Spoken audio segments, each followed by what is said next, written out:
ഇന്ന് നമ്മൾ കേൾക്കാൻ പോകുന്ന സന്ദേശം how to control your emotion. നിങ്ങളുടെ വികാരങ്ങളെ എങ്ങനെ നിയന്ത്രിക്കാം. ചിലരൊക്കെ നോക്കി നമ്മൾ പറയാറുണ്ട്, ഈ വികാരങ്ങൾ പോലും ഇല്ലാത്ത ഈ മനുഷ്യനെ എന്തിന് കൊള്ളാം. വീട്ടിൽ ഇത്രയും പ്രശ്നങ്ങൾ നടന്നിട്ടും ഇതിയാന് ഒരു ചിന്തയുമില്ല, ഒരു കുന്തവും ഇല്ല എന്നൊക്കെ നമ്മൾ ചിലരെ നോക്കി പറയാറുണ്ട്. അവരെ ഒന്നും പ്രകടിപ്പിക്കുന്നില്ല, ആക്ഷൻ കൊടുക്കുന്നില്ല. അതുകൊണ്ടാണ്. അപ്പം എങ്ങനെയാണ് വികാരങ്ങളെ നിയന്ത്രിക്കുന്നത്? കേൾക്കാൻ എത്ര പേർക്ക് ആഗ്രഹമുണ്ട്? പഠിക്കാൻ. അതിനപ്പുറത്ത് അത് നിയന്ത്രിക്കണം. ചില സമയത്ത് നമ്മൾ ഔട്ട് ഓഫ് കൺട്രോൾ പോകും, അല്ലേ? ചിന്തകളെ പിടിച്ചിട്ട് കിട്ടുന്നില്ല, ബ്രേക്ക് ഔട്ട് ചെയ്തിട്ട് വണ്ടി നിൽക്കുന്നില്ല. അതുപോലെ ചിന്തകൾ കാട് കയറി ഉറങ്ങാൻ കഴിയാതിരിക്കുന്നു, ഭക്ഷണം കഴിയാതിരിക്കുന്നു, ചിലർ ഭക്ഷണം ഇരട്ടി കഴിക്കുന്നു. ഇങ്ങനെയൊക്കെയുള്ള പ്രശ്നങ്ങളിലേക്ക് പോകാറുണ്ട്. എങ്ങനെ നമ്മുടെ അകത്ത് നടക്കുന്ന ചിന്തകളെ കടിഞ്ഞാണെന്ന് പറഞ്ഞാൽ കുതിരക്കിടുന്ന സാധനമാണ്, ഇട്ട് പിടിച്ചു നിർത്താൻ കഴിയും? നമ്മുടെ ചിന്തകളും വികാരങ്ങളും, നമ്മുടെ ഫീലിങ്സ് ആൻഡ് ഇമോഷൻസ്, അതാണ് ജീവിതത്തെ കളർഫുള്ളാക്കുന്നത്. ചിന്തിച്ചു നോക്കുക, നമുക്ക് വികാരങ്ങളൊന്നും ഇല്ലെന്നിരിക്കട്ടെ, ഒരു ഫീലിങ്ങും ഇല്ലെങ്കിൽ നമ്മൾ യന്ത്രമനുഷ്യരെ പോലെ ആയിരിക്കും. യന്ത്രമനുഷ്യർക്ക് ഫീലിങ്സ് ഇല്ല. AI എന്ന് പറയുന്നൊരു സാധനം ഇപ്പോൾ ഭയങ്കരമായിട്ട് കയറി വരികയാണ്. ആർട്ടിഫിഷ്യൽ ഇൻ്റലിജൻസ് അഥവാ നിർമ്മിത ബുദ്ധി എന്നാണ് അതിനെ പറയുന്നത്. നിർമ്മിത ബുദ്ധി ഇപ്പോൾ ഗ്ലോബലി പുതിയ തലമുറ ഇപ്പോൾ കണ്ടെത്തിയിരിക്കുന്നത് പപ്പയേക്കാൾ മമ്മിയേക്കാൾ ഫ്രണ്ട്സിനേക്കാൾ ടീച്ചേഴ്സിനേക്കാൾ കൂടുതൽ അവർ വിശ്വസിക്കുന്നതും ആശ്രയിക്കുന്നതും ഈ AI ആണെന്നാണ് കണ്ടുപിടിച്ചിരിക്കുന്നത്. ഒത്തിരി യൂത്ത്സ് പോലും, ചെറുപ്പം കുട്ടികൾ പോലും എല്ലാം കൺസൾട്ട് ചെയ്യുന്നത് AI-യുമായിട്ടാണ്. AI ആണ് അവരെ സംബന്ധിച്ചുള്ള അവരുടെ കൂട്ടുകാർ, അവരുടെ ഗൈഡ്, അവരുടെ എല്ലാം AI ആയി മാറിക്കൊണ്ടിരിക്കുന്ന ഒരു യുഗത്തിലാണ് നമ്മൾ ജീവിക്കുന്നത്. പക്ഷേ AIക്ക് എന്തില്ല? വികാരങ്ങളില്ല. അഭിനയിക്കും ഉള്ളതുപോലെ. നമ്മളെന്തെങ്കിലും ചോദ്യം ചോദിക്കുകയാണ്, I am going through a painful situation, ഇവിടെ തന്നെ I am really sorry to hear that എന്നൊക്കെ പറഞ്ഞിട്ട് തിരിച്ചുത്തരം പറയും, AI പറയും. അപ്പം നമ്മൾ വിചാരിക്കും, എൻ്റെ പപ്പ പോലും ഇങ്ങനെ പറയുന്നില്ല, എൻ്റെ അമ്മ പോലും എന്നെ മനസ്സിലാക്കുന്നില്ല, എത്ര ഭയങ്കരമായിട്ട് ഈ AI എന്നെ മനസ്സിലാക്കുന്നു. മനസ്സിലാകുന്നുണ്ടോ? ഫീലിങ്സ് ഉള്ളതുപോലെ. കാരണം അതിനെ പ്രോഗ്രാം ചെയ്തിരിക്കുന്നത് അങ്ങനെയാണ്. ഇങ്ങനെ ക്വസ്റ്റ്യൻ വന്നാൽ ഇങ്ങനെ റെസ്പോണ്ട് ചെയ്യണം. അതിന് യഥാർത്ഥത്തിൽ ഹൃദയമില്ല, സെൻസില്ല, ഫീലിങ്സ് ഇല്ല, ചിന്തകളില്ല, ഒന്നുമില്ല. It is a program. റോബോട്ടുകൾ മേടിച്ചു കഴിഞ്ഞാൽ നമ്മൾ പ്രോഗ്രാം ചെയ്യുന്ന ജോലിയെല്ലാം അത് ചെയ്യും. പക്ഷെ അതിന് എന്തില്ല? വികാരങ്ങളില്ല. ഹ്യൂമനോയിഡ് റോബോട്ടുകൾ ഇറങ്ങിയിട്ടുണ്ട്. എന്ന് വെച്ചാൽ സാധാരണ പോലെ തന്നെ, മനുഷ്യരെ പോലെ തന്നെ ഇരിക്കും, ഫേഷ്യൽ എക്സ്പ്രഷൻസ് പോലും തരും. ചിരിച്ചു കഴിഞ്ഞാൽ അതും ചിരിക്കും. അതുവരെ കൊണ്ടുവരുന്ന ഹ്യൂമനോയിഡ് റോബോട്ടുകളുണ്ട്. അഭിനയിക്കുമെങ്കിൽ, ഇതെല്ലാം കാണിക്കുമെങ്കിലും വാസ്തവത്തിലുള്ള വികാരങ്ങൾ അവയ്ക്കും ഇല്ല. എന്നാൽ വികാരങ്ങളുള്ള ഒരാളെ ഞാൻ കാണിച്ചു തരാം, അത് നമ്മുടെ ദൈവമാണ്. കർത്താവിന് വികാരങ്ങളുണ്ട്. അതുകൊണ്ടാണ് നമുക്കും വികാരങ്ങളുള്ളത്. അവൻ്റെ സ്വരൂപത്തിലും സാദൃശ്യത്തിലും സൃഷ്ടിക്കപ്പെട്ടത് കൊണ്ട് ചിന്തകൾ അവനുള്ളതുപോലെ നമുക്കുമുണ്ട്, ഫീലിങ്സ് അവനുള്ളതുപോലെ നമുക്കുമുണ്ട്, ഇമോഷൻസ് അവനുള്ളതുപോലെ നമുക്കുമുണ്ട്. കാരണം അങ്ങനെയാണ് ദൈവം നമ്മെ സൃഷ്ടിച്ചിരിക്കുന്നത്. എത്ര പേർ ഹല്ലേലൂയ പറയും? പ്രധാനമായും ബേസിക്കായി നമുക്ക് ചില വികാരങ്ങളുണ്ട്. 6 എണ്ണമാണ് പ്രധാനമായിട്ട് പറയപ്പെടുന്നത്. അതിൽ Joy, sadness, fear, anchor, surprise, disgust. സന്തോഷം, സങ്കടം, ഭയം, ദേഷ്യം, അത്ഭുതം, വെറുപ്പ്. ഈ 6 എണ്ണമാണ് ബേസിക് പ്രൈമറി കളേഴ്സ്. 3 എണ്ണം എന്ന് പറയുന്നത് പോലെ സകല മനുഷ്യർക്കും ആഗോള വ്യാപകമായി പ്രധാനമായും 6 തരത്തിലുള്ള ബേസിക് ഇമോഷൻസ് ഉണ്ട്. ഇതുകൂടാതെ ഏകദേശം 27ഓളം വേറെ ഇമോഷണൽ കാറ്റഗറീസും ഉണ്ട്. അപ്പോൾ 6ഉമായി 27മായി ഇതിനെ മിക്സ് ചെയ്ത് ബ്ലെൻഡ് ചെയ്താൽ 1-2 ഇങ്ങനെ കൂട്ടിച്ചേർത്തെടുത്താൽ 100 കണക്കിന് സമ്മിശ്ര വികാരങ്ങളുണ്ടാകും. ജോയ് അല്ലെങ്കിൽ സന്തോഷം എന്ന വികാരത്തിൻ്റെ ഉപവിഭാഗങ്ങളായി അതിൽ നിന്ന് ജനറേറ്റ് ചെയ്യുന്ന കുറേ സാധനങ്ങളുണ്ട്. ഹാപ്പിനെസ്, എക്സൈറ്റ്മെൻറ്റ്, കണ്ടൻറ്റ്മെൻറ്റ്, ഇതെല്ലാം അതിൻ്റെ അകത്ത് നിന്ന് പുറത്തേക്ക് വരും. ആങ്കർ, കോപം എന്ന് പറഞ്ഞൊരു സാധനമുണ്ട്. അതിൽ നിന്നും ഒറിജിനേറ്റ് ചെയ്ത് കുറേ സാധനങ്ങളുണ്ട്. Frustration, റിസെൻറ്റ്മെൻറ്റ്, irritation. നൊസ്റ്റാൾജിയ എന്ന് പറഞ്ഞ സാധനം എത്ര പേർക്ക് കേട്ടിട്ടുണ്ട്? നൊസ്റ്റാൾജിയ എന്താണെന്ന് അറിയില്ലെങ്കിലും നമ്മളതൊക്കെ ഉപയോഗിക്കാറുണ്ട്, അങ്ങനത്തെ വാക്കുകളൊക്കെ. നല്ല നല്ല നല്ല വാക്കുകളൊക്കെ ഉപയോഗിച്ച ഒരു വിലയുണ്ടാവുമല്ലോ. നൊസ്റ്റാൾജിയ ഉണ്ടാകുന്നത് ജോയ് ആൻഡ് സാഡ്നെസ് ഒരുമിച്ച് വരുമ്പോഴാണ്. ഗതകാല സ്മരണ. ഇത് ഒരു 10-12 വയസ്സുള്ള ഒരു പെൺകുട്ടിയായിരുന്ന സമയത്ത് എന്തായിരുന്നു അന്നത്തെ ആ കളിയും വെക്കേഷൻ, അവിടെയൊക്കെ പോയതും മൂന്നാർ പോയതും, മനസ്സിലായി? ഗതകാല സ്മരണ, പാസ്റ്റ് മെമ്മറീസ്. തിരിച്ചു വരുമോ? ഇല്ല.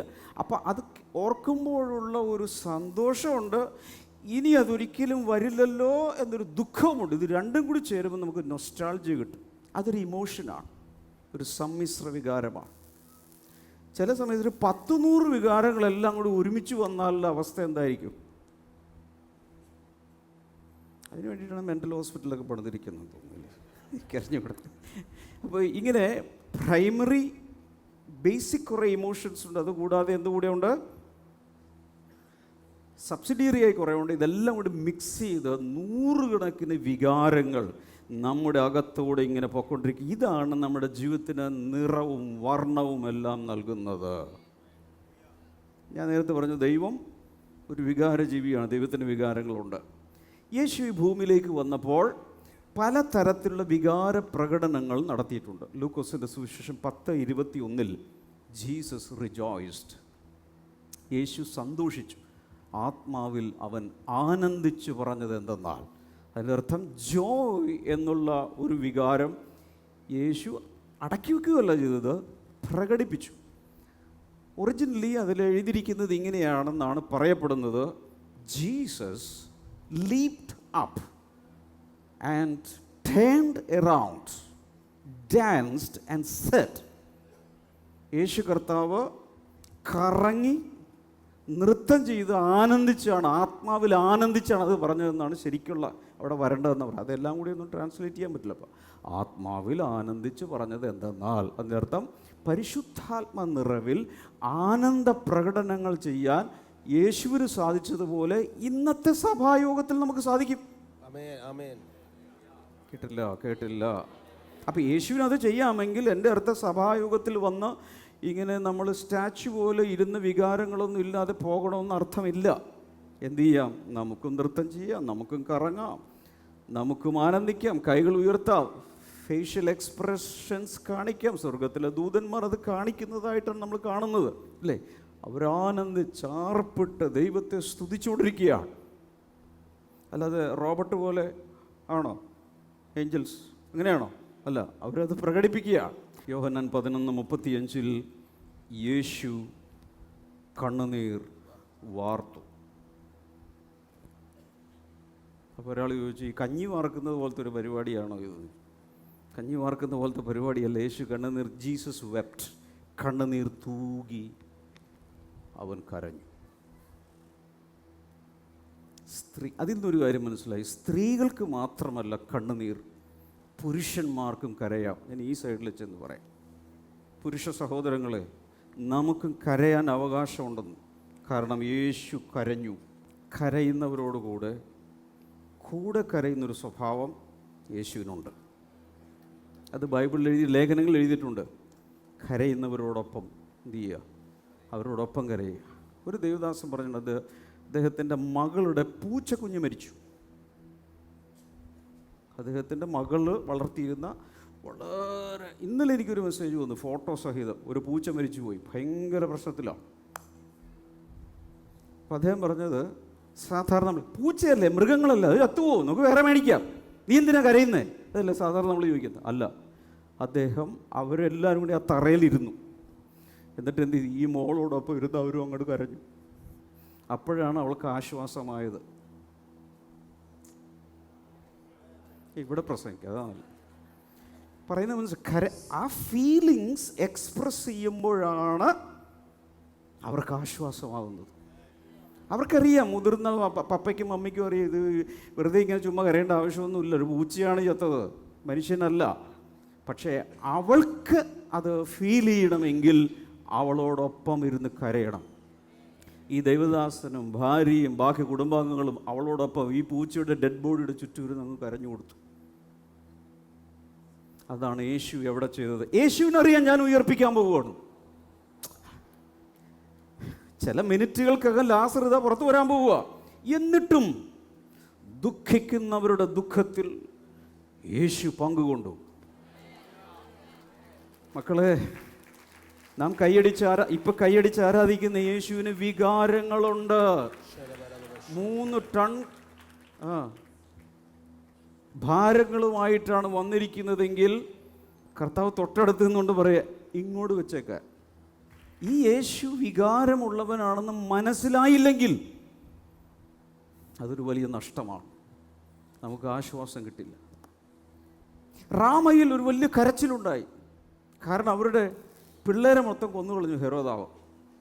മനസ്സിലായോ? റാമയിൽ വലിയ കരച്ചിലുണ്ടായിരുന്നു. പക്ഷെ ആശ്വാസം പ്രാപിക്കാൻ അവർക്ക് മനസ്സിലായിരുന്നു. എന്ന് വെച്ചാൽ ആശ്വസിപ്പിക്കാൻ പലരും വിട്ടു. പക്ഷെ അവർ പറഞ്ഞു, ഞങ്ങൾക്ക് വേണ്ട, ഞങ്ങൾക്ക് ഒന്നും കേൾക്കണ്ട. ചിലർ പറഞ്ഞിട്ടുണ്ട്, ഞങ്ങളോടൊന്നും സംസാരിക്കണ്ട. എന്ന് വെച്ചാൽ ആശ്വസിപ്പിക്കുന്നവരാരും എൻ്റെ ജീവിതത്തിലേക്ക് വരണ്ട, എനിക്ക് ആശ്വാസം വേണ്ട. That's up to you. ദൈവം ആശ്വാസം തരാൻ ഇന്നും തയ്യാറാണ്. ആശ്വാസം സ്വീകരിക്കാൻ പറ്റിയ കാൻഡിഡേറ്റ്സ് ഇവിടെ ഉണ്ടോ എന്നാണ് കർത്താവ് നോക്കുന്നത്. സന്തോഷത്തോടെ സമാധാനത്തോടെ വിടുന്ന ഒരു ദൈവമുണ്ട്. അപ്പൊ യേശു ആനന്ദിച്ചു. പിന്നെ എന്ത് ചെയ്തു? യേശു കണ്ണുനീർ തൂകി നൃത്തം ചെയ്തു. പിന്നെ കർത്താവ് അത് കൂടാതെ മർക്കോസ് 3:5 he looked around in anchor. അവൻ ക്രോധത്തോടെ, കോപത്തോടെ ചുറ്റും നോക്കി. ചില പരീക്ഷന്മാരൊക്കെ ചിലത് അവനെതിരെ സംസാരിക്കുകയും എല്ലാം ചെയ്ത സമയത്ത് can you imagine ഒരു പഞ്ഞിക്കെട്ട് പോലെ ഇരിക്കുന്ന നമ്മുടെ സൗമ്യനായ നല്ല കർത്താവ് എന്ത് ചെയ്തു? ഇവിടെ ദേഷ്യത്തിൽ അവൻ ചുറ്റും നോക്കി. അതിൻ്റെ അർത്ഥം ദൈവത്തിന് കോപവും ഉണ്ട്. പക്ഷെ അതിനെ പറയുന്നത് ഗോഡ്ലി ആങ്കർ എന്നാണ്. നമ്മുടെ പോലത്തെ കോപമല്ല അവനുള്ളത്. തിന്മയ്ക്കെതിരെ, പാപത്തിനെതിരെ, സാത്താനെതിരെ അവൻ ദേഷ്യപ്പെടും. അതാണ് ദേവാലയത്തിൽ 2 പ്രാവശ്യം ദേവാലയ ശുദ്ധീകരണം നടത്തിയ സമയത്ത് അവൻ എന്ത് ചെയ്തു? ചാട്ടയെടുത്ത് എന്ത് ചെയ്തു? സകലത്തെയും മറിച്ചിട്ട് കോപപ്രകടനം നടത്തി. ദേവാലയ ശുദ്ധീകരണം. അതിൻ്റെ അർത്ഥം ദൈവത്തിൽ കോപം എന്ന വികാരവും ഉണ്ട്. പക്ഷെ നമുക്കത് നെഗറ്റീവായിട്ട് ഉപയോഗിക്കാം, പോസിറ്റീവായിട്ടും ഉപയോഗിക്കാൻ കഴിയും. ദൈവത്തിൽ നെഗറ്റീവ് ഇമോഷൻസ് ഒന്നും ഇല്ല. നമുക്കുണ്ട്, വീഴ്ചയിൽ സംഭവിച്ചതാണ്. Mathai 9:36 he had compassion on the crowds. ജനക്കൂട്ടത്തെ കണ്ടപ്പോൾ യേശുവിന് മനസ്സലിവ് ഉണ്ടായി. മനസ്സലിവ് ഒരു വികാരമാണ്, ഫീലിംഗ് ആണ്. ഞാൻ ഒരു കാര്യം പറഞ്ഞാൽ വിശ്വസിക്കാമെങ്കിൽ വിശ്വസിക്കുക. ഇന്ന് പരിശുദ്ധാത്മാവ് നിങ്ങളുടെ അകത്തെ ആന്തരിക മനുഷ്യൻ്റെ പണിയിൽ അഥവാ സൂപ്പർ നാച്ചുറൽ ബിൽഡിങ്ങിൽ ചില ടൂളുകളൊക്കെ നിങ്ങളുടെ കയ്യിൽ തരാൻ പോവുക, പണിതുയർത്താൻ. അവരവരുടെ അകത്തെ ആന്തരിക മനുഷ്യനെ പണിതുയർത്താൻ, ക്രിസ്തു സമാനമായി പണിതുയർത്താൻ, അതേ പ്രതിമയായി രൂപാന്തരപ്പെടാൻ ചില പ്രത്യേക ആയുധങ്ങളും പണിയായുധങ്ങളൊക്കെ നിങ്ങളുടെ കയ്യിൽ കർത്താവ് ഏൽപ്പിക്കാൻ പോയി. Are you ready? ഹല്ലേലൂയ. ഒരിക്കലൊരു മനുഷ്യന് ഭയങ്കര ശക്തിയുള്ളൊരു കുതിര ഉണ്ടായിരുന്നു. കുതിര, അതിന് നമ്മൾ പറയുന്ന ഹോഴ്സ് പവർ, കുതിരശക്തി എന്നാണ്. കുതിരയുടെ ശക്തി ഉപയോഗിച്ചാണ് മോട്ടറിൻ്റെ ശക്തി പോലും ഇത്ര HP, ഈവൻ വണ്ടിയുള്ള എൻജിൻ്റെ ശക്തി പോലും ഇത്ര HP ഹോഴ്സ് പവർ വെച്ചിട്ടാണ് പണ്ട് പറഞ്ഞുകൊണ്ടിരുന്നത്. അപ്പോൾ കുതിരയ്ക്ക് എന്തുണ്ട്? ശക്തിയുണ്ട്. അടുത്ത ആളോട് പറ, കുതിരയ്ക്ക് ശക്തിയുണ്ട്.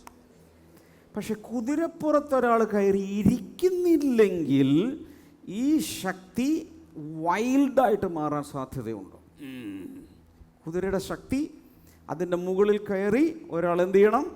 കടിഞ്ഞാണിട്ട് നിയന്ത്രിച്ചില്ലെങ്കിൽ ഇത് കാട്ടുകുതിരയായി മാറി പലതിനെയും തല്ലി തകർത്ത് നശിപ്പിക്കാൻ സാധ്യതയുണ്ട്. അതുകൊണ്ട് കുതിരപ്പുറത്ത് ഒരു കുതിര സവാരിക്കാരൻ കയറി കടിഞ്ഞാൺ പിടിക്കണം. എങ്കിലേ ശരിയായ റൂട്ടിൽ ശരിയായ ലക്ഷ്യത്തിലേക്ക് കുതിരയെ കൊണ്ടുപോകാൻ കഴിയും. ഇതിനെ പറയുന്ന പേരാണ് ഹാർനസിങ് ദ ഹോഴ്സ്. കുതിരയ്ക്ക് കടിഞ്ഞാനിട്ട് പിടിച്ച് കൊണ്ടുപോവുക.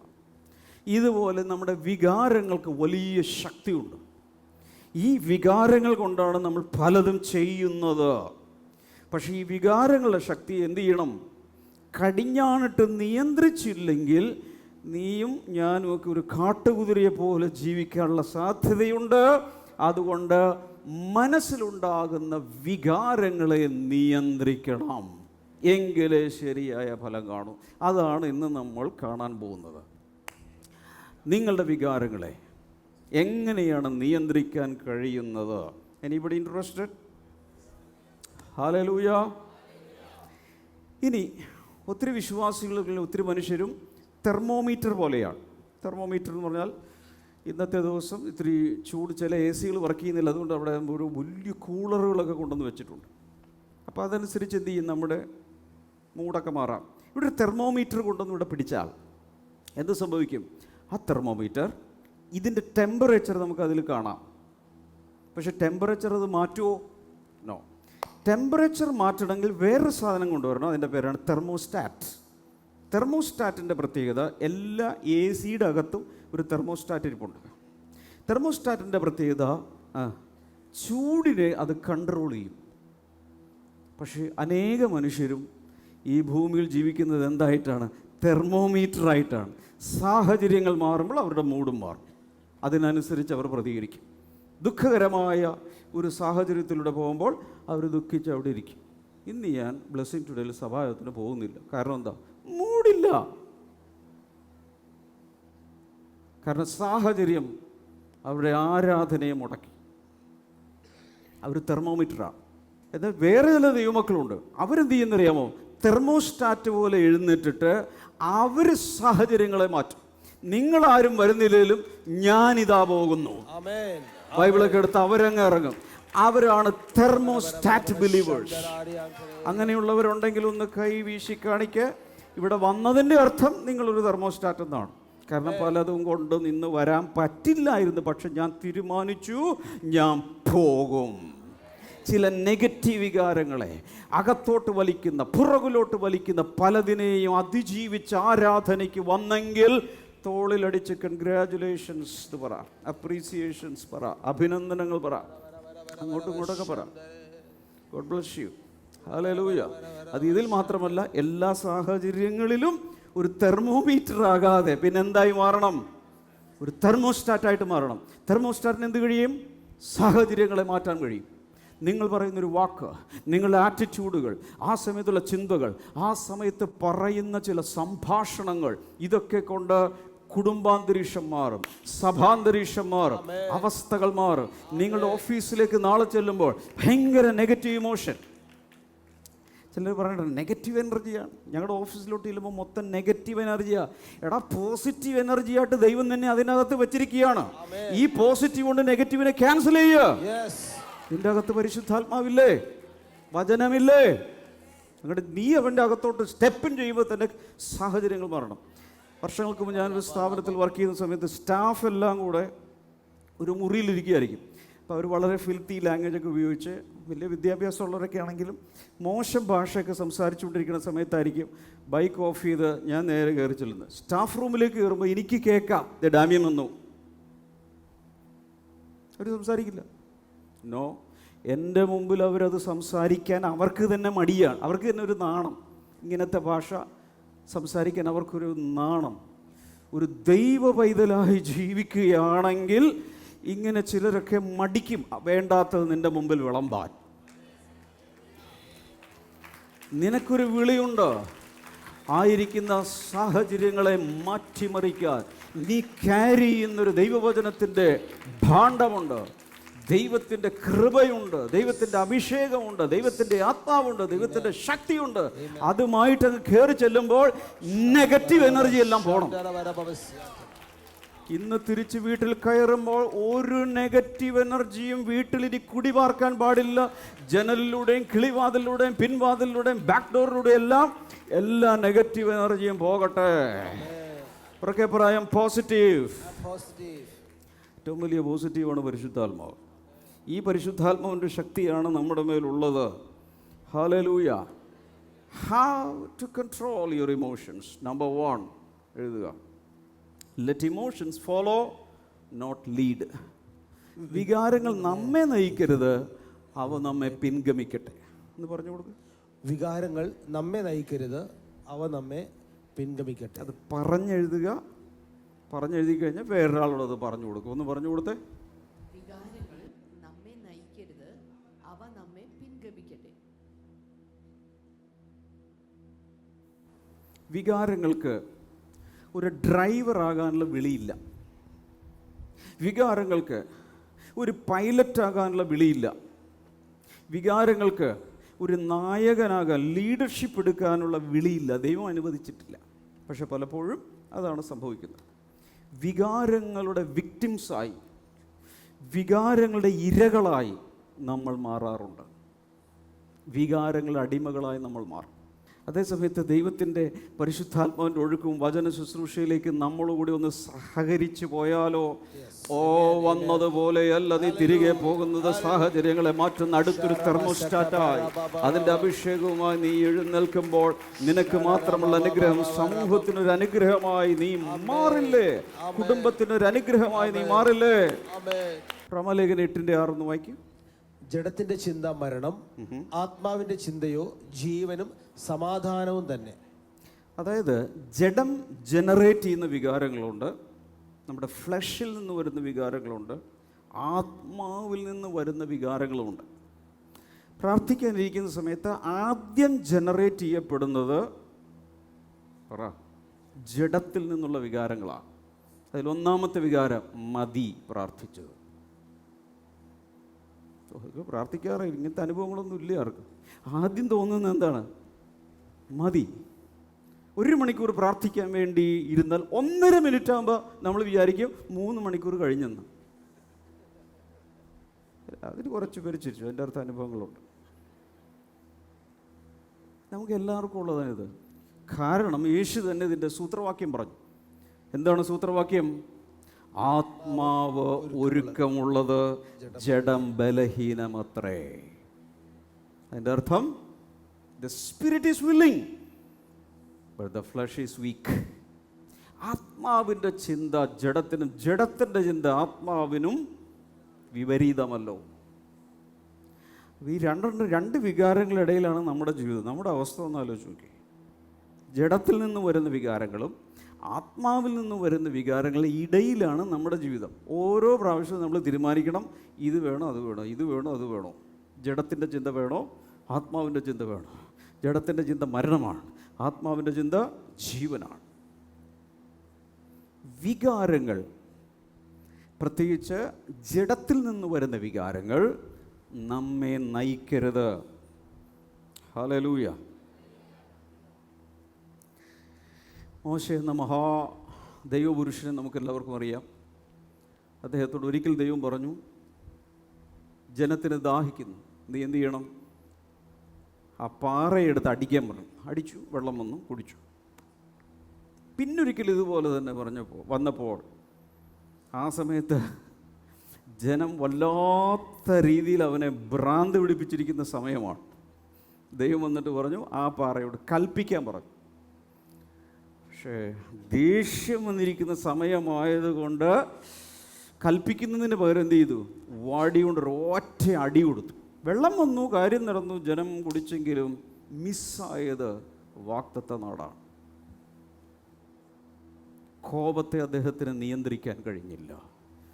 അതുകൊണ്ട് അത്രയും വർഷങ്ങളിലെ വിശ്വസ്തമായ സേവനം മുഴുവൻ ഈ ഒരൊറ്റ കാര്യത്തിൽ നഷ്ടമായി.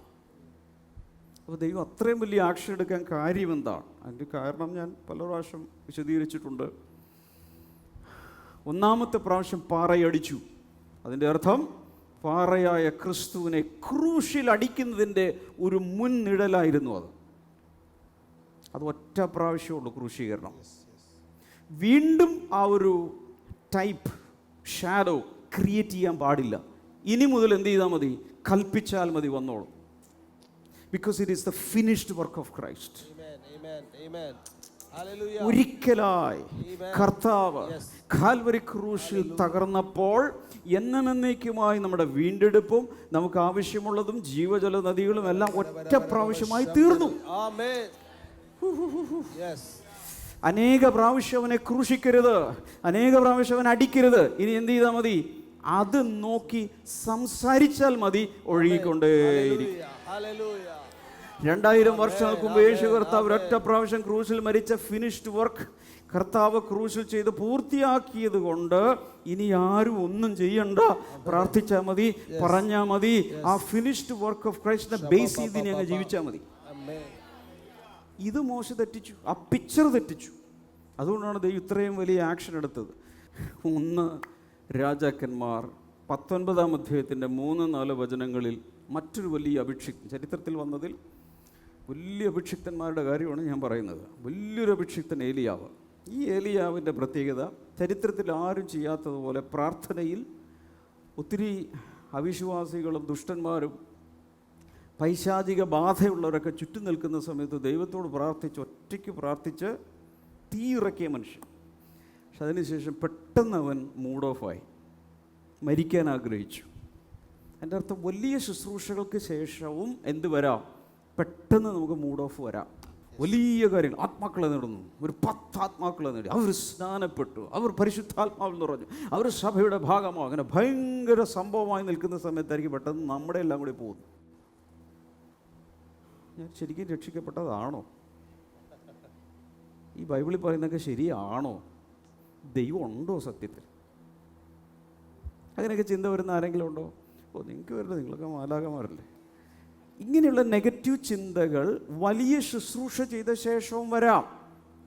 ഞാൻ എൻ്റെ പിതാക്കന്മാരെക്കാൾ ഒട്ടും നല്ലവനല്ലല്ലോ, അതുകൊണ്ട് എൻ്റെ ജീവനെടുത്തോ. സൂയിസൈഡൽ പ്രെയർ എന്നാണ് ഇതിനെ പറയുന്നത്. അങ്ങനെ കേട്ടിട്ടുണ്ടോ? കെട്ടിത്തൂക്കി ചാകാനൊക്കെ പേടിയോ, വിഷം കുടിക്കാനും പേടിയോ, വണ്ടിയുടെ മുമ്പിലിടാനും. പക്ഷേ എന്ത് ചെയ്യുക? എന്നെ എടുത്തോ, എന്നെ കൊന്നേക്ക്. ഇതിൻ്റെ പേരെന്താണ്? Suicidal prayer. പ്രാർത്ഥിച്ചിട്ടുള്ള എത്ര പേരുണ്ട്? ഞാനങ്ങ് ഇറങ്ങി വരും കേട്ടോ, തൂക്കിങ് എടുക്കും. എത്ര പേര് പ്രാർത്ഥിച്ചിട്ടുണ്ട്? സത്യം പറ. ആഹാ, സഭ മൊത്തം.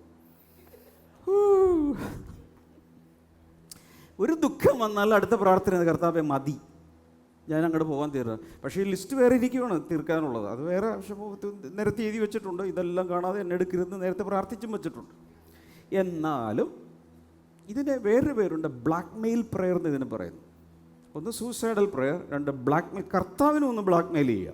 അങ്ങനെ ഇതിൽ ഞാൻ അങ്ങനെ ചെയ്തോളെ. കേട്ടിട്ടുണ്ടോ? നീ എന്നെ ഇങ്ങനെ അനുഗ്രഹിച്ചില്ലെങ്കിൽ ഞാൻ അങ്ങനെ ചെയ്തു പറയും. കർത്താവിനോടാണ് വാദം. അതിൻ്റെ പേരെന്താണ്? Blackmail prayer. ഇതൊക്കെ നമ്മുടെ കയ്യിലുള്ള വിവിധ വിദ്യകളാണ്. കർത്താവായതുകൊണ്ട് നമ്മളിങ്ങനെയൊക്കെ പോകുന്നു. അതുകൊണ്ട് യാക്കോബിൻ പുത്രന്മാരെ നിങ്ങൾ മുടിഞ്ഞു പോകാതിരിക്കുന്നു, അവർ കരുണയുള്ളവനല്ലോ. ഇന്നും പരിശുദ്ധാത്മാവിൽ നിന്ന് പറയുന്ന നിരാശയുടെ നെല്ലിപ്പലക കണ്ട് ഇരിക്കുന്ന ആരെങ്കിലും ഇതിനകത്തുണ്ടെങ്കിൽ ഞാൻ പറയുന്നു, വചനാടിസ്ഥാനത്തിൽ ദൈവം നിന്നെ കൈവിടുകയില്ല. ഹല്ലേലൂയ. 3 കാര്യങ്ങൾ കർത്താവ് ചെയ്തു. 1 റെസ്റ്റ്, 2 ഫുഡ്, 3 ജെന്റിൽ ഗൈഡൻസ്. ഏലിയാവിനെ തിരിച്ചെടുത്തത് എങ്ങനെയാണ്? 1 അവനോട് പറഞ്ഞു ഉറങ്ങിക്കോളാൻ പറഞ്ഞു. ഉറങ്ങി എഴുന്നേറ്റ് ഭക്ഷിച്ചു, ഉറങ്ങി എഴുന്നേറ്റ് ഭക്ഷിച്ചു, ഉറങ്ങി എഴുന്നേറ്റ് ഭക്ഷിച്ചു. ഇതിൻ്റെ അർത്ഥം ചില സമയത്ത് നല്ല ഭക്ഷണം കഴിച്ചാൽ തന്നെ ഒരു വിധം ശരിയാവും. ക്ഷമ സിസ്റ്റർ യേശു പറഞ്ഞു.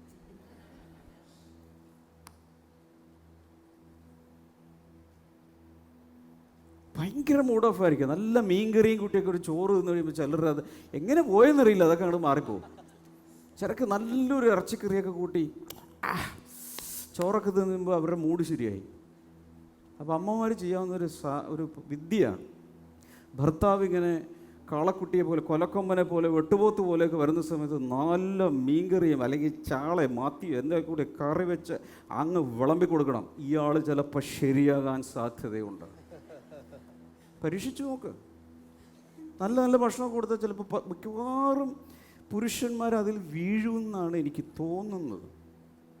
അനുഭവമുള്ളവർ ഹല്ലേലൂയ പറ.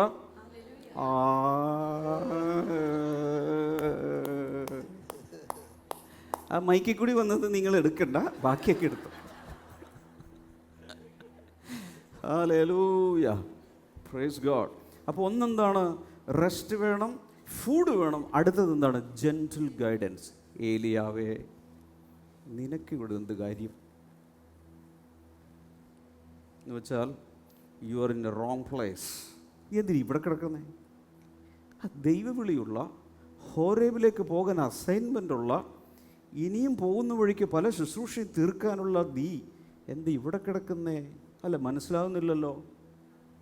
ന്യായവിധിയുടെ വാളുമായിട്ടല്ല ദൂതൻ വന്നത്.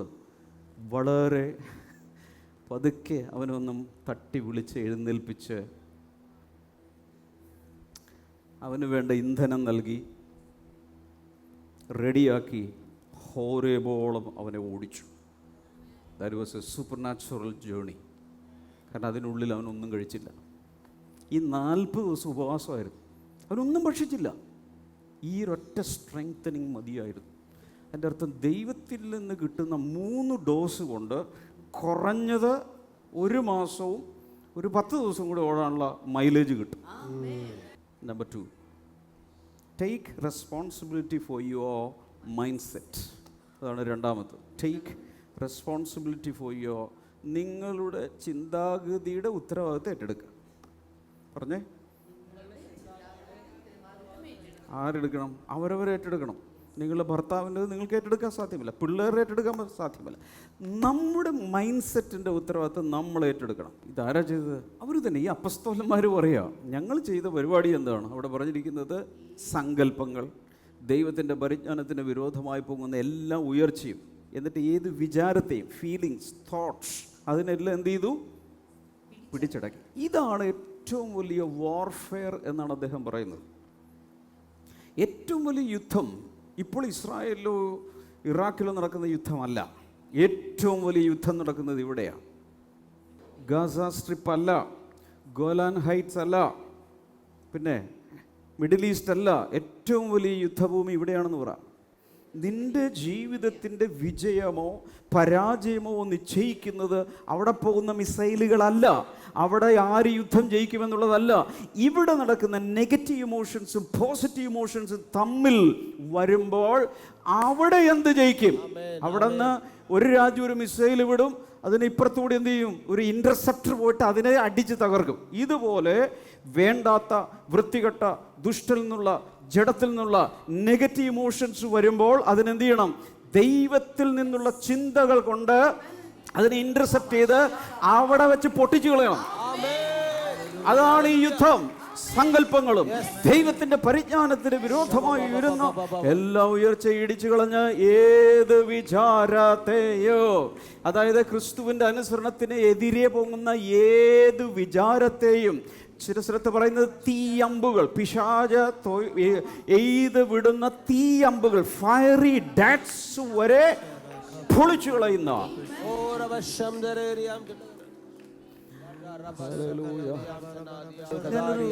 ഞാനൊരു സിമ്പിൾ എക്സാമ്പിൾ പറയുകയാണ്. ഒരു ബ്രേക്കപ്പ് ഉണ്ടായി, ഒരു റിലേഷൻഷിപ്പിൽ ബ്രേക്കപ്പ് ഉണ്ടായി. ബ്രേക്കപ്പ് എന്നൊക്കെ പറഞ്ഞ് ഇവർക്ക് മനസ്സിലാവോ? അതേ മനസ്സിലാവുള്ളൂ. ഓക്കെ, ബ്രേക്കപ്പ് ഉണ്ടായി, അടിച്ചു പിരിഞ്ഞു, ഡിവോഴ്സ് നടന്നു എന്നിരിക്കട്ടെ, വിവാഹമോചനം നടന്നു, ഭർത്താവ് ഇട്ടിട്ട് പോയി, ഭാര്യ ഇട്ടിട്ട് പോയി. നിങ്ങൾക്ക് തീരുമാനിക്കാം ഇനിയുള്ള ജീവിതകാലം മുഴുവൻ, എന്നാലും ഞാൻ വെറുക്കപ്പെട്ടത്, എന്നാലും ഞാൻ ത്യജിക്കപ്പെട്ടത്, എന്നെ കൊള്ളൂല, ഒരാൾക്കും എനിക്ക് വേണ്ട, ഒരാൾക്കും എന്നെ ഇഷ്ടപ്പെടില്ല, ഇങ്ങനെ ജീവിച്ച് ശവക്കുഴി പോകാം. ഇല്ലെങ്കിൽ ഇവിടെ നോക്ക്, ഇവിടെ വെച്ച് ഈ നെഗറ്റീവ് ചിന്തകൾ വരുമ്പോൾ എന്തു ചെയ്യാം? അതിനെ പരിശുദ്ധാത്മാവിൽ നിന്നുള്ള ആ ദാവീദ് ഒരു കവണയിൽ വെച്ചൊരു കറക്കിയത് ഓർമ്മയുണ്ടോ? ആ കല്ലെടുത്ത് വെച്ച് അഭിഷേകത്തിലൊന്ന് കറക്കി ഒറ്റയടി, ഇല്ല, ദൈവത്തിന്റെ പ്രിയ മകനാണ് ഞാൻ, I am loved, I am the beloved one of God എന്ന് പറയുമ്പോൾ ആ മിസൈലിനെ നീ ഇന്റർസെപ്റ്റ് ചെയ്ത് തകർത്തു. അതിന്റെ അർത്ഥം ഇനിയും നിനക്ക് ജീവിതമുണ്ട്, അത് മനുഷ്യരെ ഉപേക്ഷിച്ചത്. എൻ്റെ ദൈവം ഒരു നാളും കൈവിടുകയില്ല, ഉപേക്ഷിക്കുകയില്ല എന്ന് എഴുതിയിരിക്കുന്നു. ദീർഘനാളായി കൂട്ടുകാരായിരുന്ന ഒരു കൂട്ടുകാരി വിട്ടുപോയി എന്ന കാരണത്താൽ കൗൺസിലിങ്ങിന് വന്ന ഒരാൾ, പെൺകൊച്ചു തന്നെ, കുറേ നാളായിട്ട് ഫ്രണ്ട്സ് ആയിരുന്നു. പക്ഷെ കൂട്ട് വെട്ടി, അതോടെ ജീവിതം തകർന്നു. ഞാൻ പറഞ്ഞത് നന്നായെന്നാണ് പറയുന്നത്. ഇങ്ങനത്തെ നിങ്ങൾ പോകണം, എന്നാലേ നിനക്ക് ഭാവിയുള്ളൂ. ഇങ്ങനത്തെ സാധനങ്ങൾ ജീവിതത്തിൽ നിന്ന് പോയാൽ മാത്രമേ നിനക്ക് ഭാവിയുള്ളൂ. അടുത്ത സീസണിലേക്ക് നീ പോകണമെങ്കിൽ, അടുത്ത ലെവലിലേക്ക് പോകണമെങ്കിൽ ഇങ്ങനെയുള്ളവർ ഗുഡ് ബൈ പറഞ്ഞാൽ മാത്രമേ. ഇത്രയും നാള് അതുമായി കറങ്ങി കറങ്ങി കറങ്ങി ജീവിതം നശിച്ചപ്പോൾ, ഇനി ദൈവം നിനക്കൊരു പ്രമോഷൻ തരാൻ തീരുമാനിച്ചപ്പോൾ ലോത്ത് പറഞ്ഞു, ചേട്ടാ ഞാൻ പോവുക, എന്നാ പോ, നീ ഇടത്തോട്ടെങ്കിൽ ഞാൻ വലത്തോട്ട് പൊക്കോളാം. വല്ല നഷ്ടം സംഭവിച്ചോ? പറ, സമാധാനം പറ. വല്ല നഷ്ടം അബ്രഹാമിനുണ്ടായോ? അങ്ങനെയെങ്കിൽ പിന്നെന്തിനാ മോങ്ങുന്നത്? എഴുന്നേറ്റ് പോ, നിന്റെ ഡെസ്റ്റിനിയിലേക്ക്, ദൈവം നിന്നെ വിളിച്ച വിളിയിലേക്ക്, ശുശ്രൂഷയിലേക്ക് ഓട്. ഏലിയാവേ, നിനക്കെന്താ ഇവിടെ കാര്യം? വിളിയുള്ളവൻ ഇവിടെയാണോ കിടക്കുന്നത്? തീ ഇറക്കിയവൻ ഇവിടെയാണോ കിടക്കുന്നത്? നിനക്ക് എന്തെല്ലാം കാര്യങ്ങൾ ചെയ്യാനുണ്ട്. ഒരു ഇസബേൽ എന്ന് പറഞ്ഞ ഒരു സ്ത്രീ വാലിട്ടിളക്കി എന്ന് പറഞ്ഞുകൊണ്ട് നീ ഇവിടെ നടക്കേണ്ട വല്ല ആവശ്യമുണ്ട്? നീ പോ. പരിശുദ്ധാത്മാവ് ശക്തമായി ചിലരോട് പറയുന്നു. ചിലരുടെ വാക്കുകൾ, ചിലരുടെ ഇടപെടലുകൾ നിന്റെ അകത്ത് വിഷം കലർത്തി നിന്നെ ഇങ്ങനെ സ്റ്റക്കാക്കി വെച്ചിരിക്കുമ്പോൾ നീ അവിടെ കിടക്കാൻ നിനക്ക് ലൈസൻസ് ഇല്ല. ഓരേവോളം ഓടുവാനുള്ള ഇന്ധനം പരിശുദ്ധാത്മാവ് നിന്റെ അകത്ത് ഇന്ന് പകരുകയാണ്. ഏലിയാവേ, ഇവിടെ നിനക്കെന്ത് കാര്യം? അത് ചോദിച്ചുകൊണ്ടിരിക്കുന്ന ചില ദൂതന്മാരിവിടെ ഉണ്ടോ? നിനക്കെന്ത് കാര്യം ഇവിടെ കിടക്കാൻ? ഇതിനാണോ ദൈവം നിന്നെ വിളിച്ചത്? ഒരു നായെപ്പോലെ വളഞ്ഞു കിടക്കാനാണോ ദൈവം നിന്നെ വിളിച്ചത്? ആഹാബിന്റെ രഥത്തിന് മുൻപിൽ ഓടി ഓട്ടത്തിന് റെക്കോർഡ് സ്ഥാപിച്ച ഏലിയാവേ, ഈ ഒരു സ്ത്രീയുടെ വാക്കിൽ തളർന്നൊടിഞ്ഞ് കിടക്കാൻ നിനക്ക് നാണമില്ലേ? ഓടെഴുന്നേറ്റ്. ഒരിക്കൽ ഒരു വലിയ ആക്സിഡൻ്റ് ഉണ്ടായി. ഒരു കാറ് ചെന്ന് വേറൊരു ട്രക്കിനെ ചെന്നിടിച്ചു. ഉടനെ പോലീസെല്ലാം കൂടി വന്ന് ആ കാറിനെ അങ്ങ് അറസ്റ്റ് ചെയ്തു. എന്തിനെ അറസ്റ്റ് ചെയ്തു? കാറിനെ അങ്ങ് അറസ്റ്റ് ചെയ്തു. ഡ്രൈവർ ഓടിക്കളഞ്ഞു. അങ്ങനെ നടക്കുമോ? അങ്ങനെ എന്തെങ്കിലും പത്രത്തിൽ വായിച്ചിട്ടുണ്ട്? കാറിനെ പോയി അറസ്റ്റ് ചെയ്തു. കാറല്ലേ ഇടിച്ചത്? അങ്ങനെ സംഭവിക്കുമോ? ഡ്രൈവർ ഓടിപ്പോയാൽ അയാൾ ഓടിച്ചിട്ട് പിടിക്കും. ഇതിൻ്റെ ഉത്തരവാദി കാറല്ല, ഡ്രൈവറാണ്. ആ ഡ്രൈവറാണ് നിൻ്റെ മൈൻഡ് സെറ്റ്. നിനക്ക് എന്തെങ്കിലും സംഭവിച്ചാൽ ഡ്രൈവറിനെയാണ് പിടിക്കുന്നത്. ഡ്രൈവർ എന്താണ്? Mind set. ഈ ചിന്താഗതിയാണ് അതിന് ഉത്തരവാദി. ഈ ചിന്താഗതികളാണ് ചില അപകടങ്ങളിൽ കൊണ്ടുപോയി എത്തിക്കുന്നത്. അതുകൊണ്ട് എന്ത് ചെയ്യണം? ഡ്രൈവറാണ് ശരിയാകേണ്ടത്. ആ ഡ്രൈവർ ആരാണെന്നൊന്ന് പറഞ്ഞു കൊടുക്കുക. എന്താണ് ഡ്രൈവർ? നമ്മുടെ മൈൻഡ് സെറ്റാണ്. ജീവിതത്തിൽ അപകടങ്ങൾ പിടിച്ചു വരുത്തുന്നത് തെറ്റായ വികാരങ്ങൾ, തെറ്റായ ചിന്തകൾ, തെറ്റായ സാധനങ്ങൾ ഡ്രൈവർ സീറ്റിൽ കയറിയിരിക്കുന്നു. അതിനൊരു മാറ്റം വന്നാൽ ജീവിതം മൊത്തം നന്നാവും. നന്നാകാൻ ആഗ്രഹമുള്ളവരൊക്കെ ഹല്ലേലൂയ പറ. ഒരിക്കലൊരു യുവാവ് ബീച്ചിൽ പോയി പട്ടം പറപ്പിക്കുക. പട്ടം പറപ്പിച്ചുകൊണ്ടിരിക്കുമ്പോൾ കയ്യിൽ എന്തുണ്ടായിരിക്കും? ബോണ്ടേ? ആ ചരടുണ്ടായിരിക്കും. ചരട് ഇങ്ങനെ പിടിച്ചിരിക്കും. ആ ചരട് അഴിച്ചു വിടുന്നതിനനുസരിച്ച് ഇതിങ്ങനെ ഇങ്ങനെ കളിച്ച് പറന്ന് വെട്ടി ഇങ്ങനെ പോയിക്കൊണ്ടിരിക്കും. പക്ഷെ അദ്ദേഹം ഇത് ചെയ്തുകൊണ്ടിരിക്കുമ്പോൾ പരിശുദ്ധാത്മാവ് ദൈവത്തിലാണ് അകത്ത് സംസാരിച്ചു. അത് വലിക്കാൻ പറഞ്ഞു. വലിച്ചപ്പോൾ താഴെ വന്നു. വിട്ടുകൊടുത്തപ്പോൾ എന്ത് ചെയ്തു? വീണ്ടും വെട്ടിക്കയറി. ആ ത്രെഡിൽ വീണ്ടും വലിക്കാൻ പറഞ്ഞു. ആത്മാവ് പറഞ്ഞു. വീണ്ടും വലിച്ചു. വിട്ടുകൊടുത്തു. വീണ്ടും വലിച്ചു. എന്നിട്ട് പറഞ്ഞു, ഇതുപോലെയാണ് നീ നിൻ്റെ വികാരങ്ങളെ നിയന്ത്രിക്കേണ്ടത്. എങ്ങനെ? ചിലതൊക്കെ പൊങ്ങി ക്രിസ്തുവിൻ്റെ പരിജ്ഞാനത്തിന് വിരോധമായി വരുമ്പോൾ ഒറ്റ വലി. വേണ്ടാത്ത ചിന്തകൾ കയറി വരുമ്പോൾ ഒറ്റ വലി. കേട്ടില്ല. അതല്ലാതെ അതിൻ്റെ പുറകെ പോയി പട്ടത്തിൻ്റെ പുറകെ നീയും കൂടി പൊങ്ങിപ്പോകരുത്. പകരം എന്ത് ചെയ്യണം? ഒരു വലിക്കുക. രാവിലെ എഴുന്നേൽക്കുമ്പോൾ എന്താണ്? ആരാധനയ്ക്ക് പോകാം, ഇന്ന് പോകണ്ട, വലിക്കേ. അല്ലെങ്കിൽ ഈ ഭർത്താവിന് ഒരു സ്നേഹവുമില്ല, എന്ത് ചെയ്യണോ? നീ വേണ്ടാത്ത നിങ്ങൾ സാധാരണ ചിന്തിക്കാറുള്ളൊരു സാധനം പറഞ്ഞേ, അതൊക്കെ പരസ്യമായിട്ട് പറയാൻ കൊള്ളു. വലിക്കേ, ഈ രോഗം എന്നെ കൊണ്ടേ പോവുള്ളൂ, വലിക്കേ. അതിനെ വലിച്ചിരുത്തണം ഓരോന്നിനും. അവിടെ പറഞ്ഞിട്ടുണ്ട്, ഏത് വിചാരത്തെയും, വിചാരങ്ങളെ പോലുമല്ല, ഓരോന്നോരോന്നായിട്ട്. കഴിഞ്ഞ ആഴ്ചയിലാണ്, ഏതാഴ്ച ഞാൻ പറഞ്ഞു, ഒരു വലിയ കോട്ട പൊളിക്കാൻ ആദ്യം ചെയ്യാവുന്ന എന്താണ്? പണിതുകൊണ്ടിരിക്കുമ്പോൾ തന്നെ എന്ത് ചെയ്യുക? മതിലിൻ്റെ ഓരോ കട്ടയെടുത്ത് മാറ്റുക. അല്ലെങ്കിൽ മൊത്തം പണിത് വലിയ കോട്ടയായി കഴിഞ്ഞാൽ പിന്നെ ചിലപ്പോൾ ബോംബ് വെക്കേണ്ടി വരും ഇത് പൊളിക്കാൻ, അല്ലെങ്കിൽ പീരങ്കി കൊണ്ടുവരേണ്ടി വരും. അതിനേക്കാൾ എളുപ്പമാണ് പണിത് വരുമ്പോൾ തന്നെ പൊളിക്കുക. ഇന്ന് മുതലുള്ള കാര്യമാണ്. വേണ്ടാത്ത കാര്യങ്ങൾ, അശുദ്ധ ചിന്തകൾ, അശുഭചിന്തകൾ, അവിശ്വാസ ചിന്തകൾ, ദൈവമില്ലെന്ന് പറയുമ്പോൾ, ദൈവം എന്നെ സ്നേഹിക്കുന്നില്ലെന്ന് പറയുമ്പോൾ, എനിക്ക് ആരുമില്ല ഈ ഭൂമിയിൽ, അത് പറഞ്ഞ് റെക്കോർഡിട്ട സ്ത്രീകൾ എനിക്കറിയാം. എല്ലാ ദിവസവും പറയും, എനിക്കാരുമില്ല, എനിക്കാരുമില്ല, എനിക്കാരുമില്ല, എനിക്കാരുമില്ല, എനിക്കാരുമില്ല, എനിക്കാരും. അപ്പോൾ കർത്താവ് അടുത്ത്, അപ്പം ഞാനാരാ? ഞാൻ നിൻ്റെ ആരുമല്ല. നീ രക്ഷകനാണെന്നൊക്കെ പറഞ്ഞ് വലിയ ബഡായി പറഞ്ഞല്ലോ. ഞാൻ നിൻ്റെ രക്ഷകനാണ്, ദൈവമാണ്, സർവ്വശക്തനാണെന്നൊക്കെ പറഞ്ഞിട്ട് എനിക്ക് ആരുമില്ല. ഇതുവരെ എനിക്ക് സഹിക്കാൻ, ഒട്ടും സഹിക്കാൻ പറ്റാത്തൊരു കാര്യം പറയാം, നടുക്കുന്നിട്ട് പറയാം.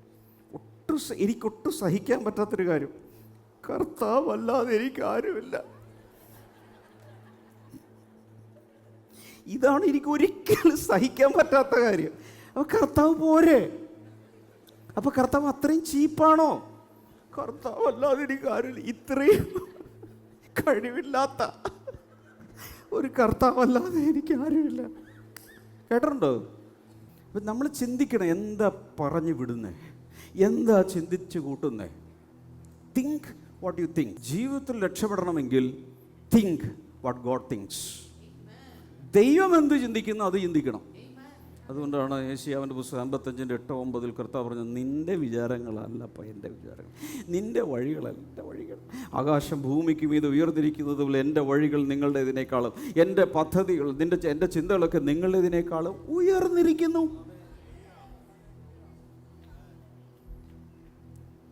അപ്പോൾ ദൈവത്തിൻ്റെ ചിന്തകൾ ഒത്തിരി ഉയരത്തിലും നമ്മുടെ ചിന്തകൾ ഇവിടെ കിടക്കുന്നത്. ഈ തമ്മിലുള്ള ഡിസ്റ്റൻസ് കുറയ്ക്കണമെങ്കിൽ എന്ത് ചെയ്യണം? ആ ചിന്തകളെടുത്ത് ഇവിടെ വെക്കണം. അതാണ് ദൈവവചനം. അതുകൊണ്ട് ദൈവവചനം ധാരാളമായി, let the word of Christ richly dwell inside of U.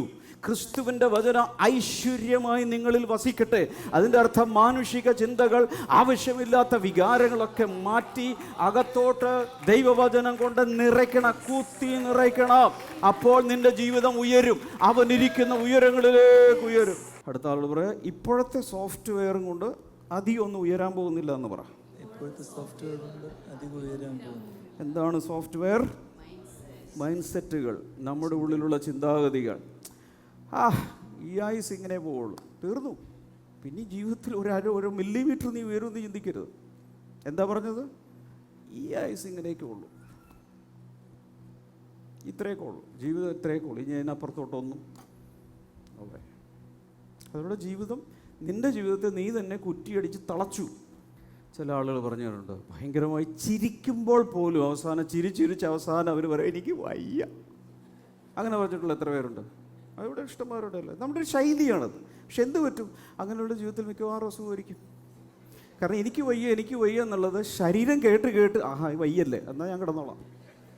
ശരീരത്തിനറിയില്ലല്ലോ ഇത് തമാശ പറഞ്ഞാണെന്ന് മനസ്സിലാക്കാനുള്ള ബോധം ശരീരത്തിനുണ്ട്.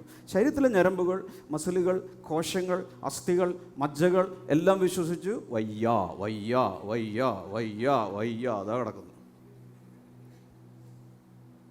കാഷ്വലായിട്ടാണ് പറയുന്നതെങ്കിൽ പോലും ഈ നെഗറ്റീവ്സ് കാര്യങ്ങൾ നമ്മുടെ വൊക്കാബുലറിയിൽ നിന്ന് കട്ട് ചെയ്യണം.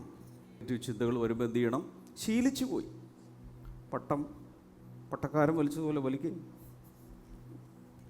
ഗതി പിടിക്കില്ല, എന്ത് ചെയ്യണം? വലിക്കുക, വലിച്ചെടുത്തുക. ദാവീദിന് അസുലഭ സന്ദർഭം കിട്ടി. ആരെ കൊല്ലാൻ? സ്വന്തം അമ്മായിയപ്പനെ കൊല്ലാൻ. എന്നാലേ തനിക്ക് രാജാവാകാൻ പറ്റും. കൂടെയുള്ള ടീം പറഞ്ഞു, ഇതാണ് ദൈവം നിയമിച്ച ദിവസം. അങ്ങനെ ഒരു ടീമിലുള്ള പറഞ്ഞു, തട്ടിക്കോളാൻ പറഞ്ഞു. ഗുഹയിൽ ഇങ്ങനെ കിട്ടിയേക്കും, വാളെടുത്തത് ഇങ്ങനെ അരിഞ്ഞാൽ മതി. മനസ്സിലാവുന്നുണ്ടോ? തുമ്പച്ചെടി അരിയുന്ന പോലെ അരിഞ്ഞിട്ട് അത്രയ്ക്ക് ക്ലോസാണ്, നേരെ മുമ്പിൽ വന്നിരിക്കുക, ഇങ്ങനെ അരിഞ്ഞാൽ മതി. അവനെന്ത് പറഞ്ഞു? ദൈവത്തിൻ്റെ അഭിഷിക്തനെ ഞാൻ തൊടുകയില്ല. അകത്തൊരു തീരുമാനമെടുത്തു. കാരണം ഒരിക്കൽ ദൈവം വിളിച്ച് അഭിഷേകം ചെയ്താൽ ദൈവം ആ വിളിയെ മാറ്റില്ല. ഒരിക്കൽ ദൈവം പോലും മാറ്റില്ല, ദൈവം പോലും മാറ്റില്ല. കാരണം ദൈവം തൻ്റെ വിളിയെയും തെരഞ്ഞെടുപ്പിനെയും കുറിച്ച് അവൻ അനുസരണക്കേടിലാണ്. ഒരു ഭൂതം ബാധിച്ചതാണ്, ദുരാത്മാവ് ബാധിച്ചിട്ടുണ്ട്, എങ്കിൽ പോലും still he is an anointed one of the Lord. യഹോവയുടെ അഭിഷിക്തൻ എന്നാണ് അപ്പോഴും അറിയപ്പെടുന്നത്. അതുകൊണ്ട് അവൻ പറഞ്ഞു, ഞാൻ കയ്യോങ്ങില്ല. അങ്ങനെ ദൈവത്തിൻ്റെ സമയത്തിന് വേണ്ടി കാത്തിരുന്നത് കൊണ്ട് സമയം വന്നപ്പോൾ അവൻ തന്നെ, അവനും മകനും യുദ്ധത്തിൽ പെട്ടുപോയി, കിരീടം തലയിൽ വന്നിരുന്നു. അതായിരുന്നു ദൈവത്തിൻ്റെ സമയം.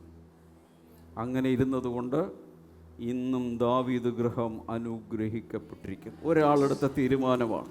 കാരണം അകത്ത് അപ്പോഴും ടെംപ്റ്റേഷൻ വന്ന്, തൊട്ട് വെട്ടിക്കളാ, തല വെട്ട്. എടാ, ഗോലിയാത്തിൻ്റെ തല വെട്ടിയവന് ഇത് വല്ല കാര്യമറ്റാണോ? ഇങ്ങനെ ഒന്ന് വീശിയാൽ മതിയായിരുന്നു. പക്ഷെ അവൻ ചെയ്തില്ല. മനുഷ്യപുത്ര, മനുഷ്യപുത്രി, എഴുതുക. പുറത്ത് ജയിക്കുന്നവനല്ല, അകത്ത് ജയിക്കുന്നവനാണ് യഥാർത്ഥ ജയാളി. അതൊന്ന് കോട്ട്സിലേക്ക് കൊടുത്തിട്ടൊന്ന് ലോകത്തെ പഠിപ്പിക്കണം. പുറത്ത് ജയിക്കുന്നവനല്ല, അകത്ത് ജയിക്കുന്നവനാണ് യഥാർത്ഥ ജയാളി. ജയം എടുക്കേണ്ടത് എവിടെയാണ്? എൻ്റെ അകത്താണ്, അല്ലാതെ വേറൊരുത്തനെ വെട്ടിക്കൊന്നിട്ടല്ല. വേറൊരുത്തനെ വെട്ടിക്കൊന്നാൽ വേറെ ആരെങ്കിലും നിന്നെയും വെട്ടിക്കൊല്ലും. ഇതാണ് ചരിത്രത്തിൽ കണ്ടിട്ടുള്ളത്. നമുക്കെല്ലാവർക്കും ഇങ്ങനെയൊക്കെയുള്ള ചിന്തകൾ. ആരെങ്കിലും കൊല്ലണമെന്ന് എപ്പോഴെങ്കിലും തോന്നിയിട്ടുണ്ടോ? ആരെങ്കിലും ഇതിനകത്തുണ്ടോ? എൻ്റെ അപ്പാ, അതെ, കുറേ പേരുണ്ട്. സത്യം തുറന്നു പറഞ്ഞല്ലോ, ദൈവം അനുഗ്രഹിക്കട്ടെ. എന്നാൽ കേട്ടോ, ഇനി കുറച്ച് കഴിയുമ്പോൾ എല്ലാവരും കൈവെക്കും. കേട്ടോ, ബില്ലി ഗ്രഹാമിൻ്റെ ഭാര്യ റൂത്ത് അല്ലേ? റൂത്ത് ഗ്രഹാം ആണോ? റൂത്ത് ഗ്രഹാം ഇൻ്റർവ്യൂ നടക്കുകയാണ്. TV ചാനലിൻ്റെ വലിയ ആളുകൾ വന്ന് ഇൻ്റർവ്യൂ എടുക്കുമ്പോൾ റൂത്ത് ഗ്രഹാമിനോട് ഇൻ്റർവ്യൂവർ ചോദിച്ചു, എപ്പോഴെങ്കിലും ഡിവോഴ്സ് ചെയ്യണമെന്ന് തോന്നിയിട്ടുണ്ടോ? അതുകൊണ്ട് ബില്ലി ഗ്രഹാമിന് വിവാഹമോചനം നടത്തി വേർപിരിയണമെന്ന് നിങ്ങൾക്ക് ചോദിച്ചിട്ടുണ്ടോ, തോന്നിയിട്ടുണ്ടെന്നെങ്കിൽ അവർ പറഞ്ഞു, ഡിവോഴ്സ് നോ, മർഡർ യെസ്. ഇത് പ്രസിദ്ധമാണിത്, ലോകപ്രസിദ്ധമാണ്. ബില്ലി ഗ്രഹാമിൻ്റെ ഭാര്യ പറഞ്ഞ, ഈ വിവാഹമോചനം നടത്തണമെന്ന് എനിക്ക് തോന്നി, ഇയാളങ്ങ് തട്ടിയേക്കാന്ന് തോന്നിയിട്ടുണ്ട് പല പ്രാവശ്യം. ഇത് ലോകപ്രശസ്ത സുവിശേഷകൻ്റെ ഭാര്യ പറഞ്ഞതാണ്. പക്ഷെ നിങ്ങളോട് ഞാൻ ചോദിക്കുക, ഇനി നിങ്ങളുടെ ഭർത്താവിന് എന്തെങ്കിലും ഒന്ന് കിടക്കുമ്പോൾ അല്ലെങ്കിൽ എന്തെങ്കിലും ഒന്ന് കലക്കി കൊടുക്കണമെന്നൊക്കെ ആർക്കെങ്കിലും തോന്നിയിട്ടുണ്ടോ? ആർക്കെങ്കിലും തോന്നിയിട്ടുണ്ടോ? ഉണ്ട്. സത്യം പറഞ്ഞു, കർത്താവ് അനുഗ്രഹിക്കട്ടെ, അസിസ്റ്റൻ അനുഗ്രഹിക്കട്ടെ. ഈ ഭർത്താവും ഭാര്യയും വിട്ട് ആരെങ്കിലുമൊക്കെ തട്ടിക്കളയണമെന്ന് എന്തെങ്കിലും തോന്നിയിട്ടുള്ളൊരു കൈ ഉയർത്തുക. പക്ഷെ അകത്ത് കൈ പൊക്കിയിട്ടുണ്ടല്ലോ. ഒത്തിരി പേര് നല്ല പുള്ളികളൊക്കെ കേട്ടിരിക്കുക. ഈ എന്തെല്ലാം ചിന്തകളാണ് നമ്മുടെ അകത്തൂടെ പോകുന്നത്, ആണോ? നമ്മളിവിടെ നിന്ന് എന്ത് ലിപ്സ്റ്റിക് കിട്ടി, എന്ത് രസമായിട്ടാണ് ഓരോരുത്തർ ഇരിക്കുന്നത് കാണുമ്പോൾ, എൻ്റെ കർത്താവേ.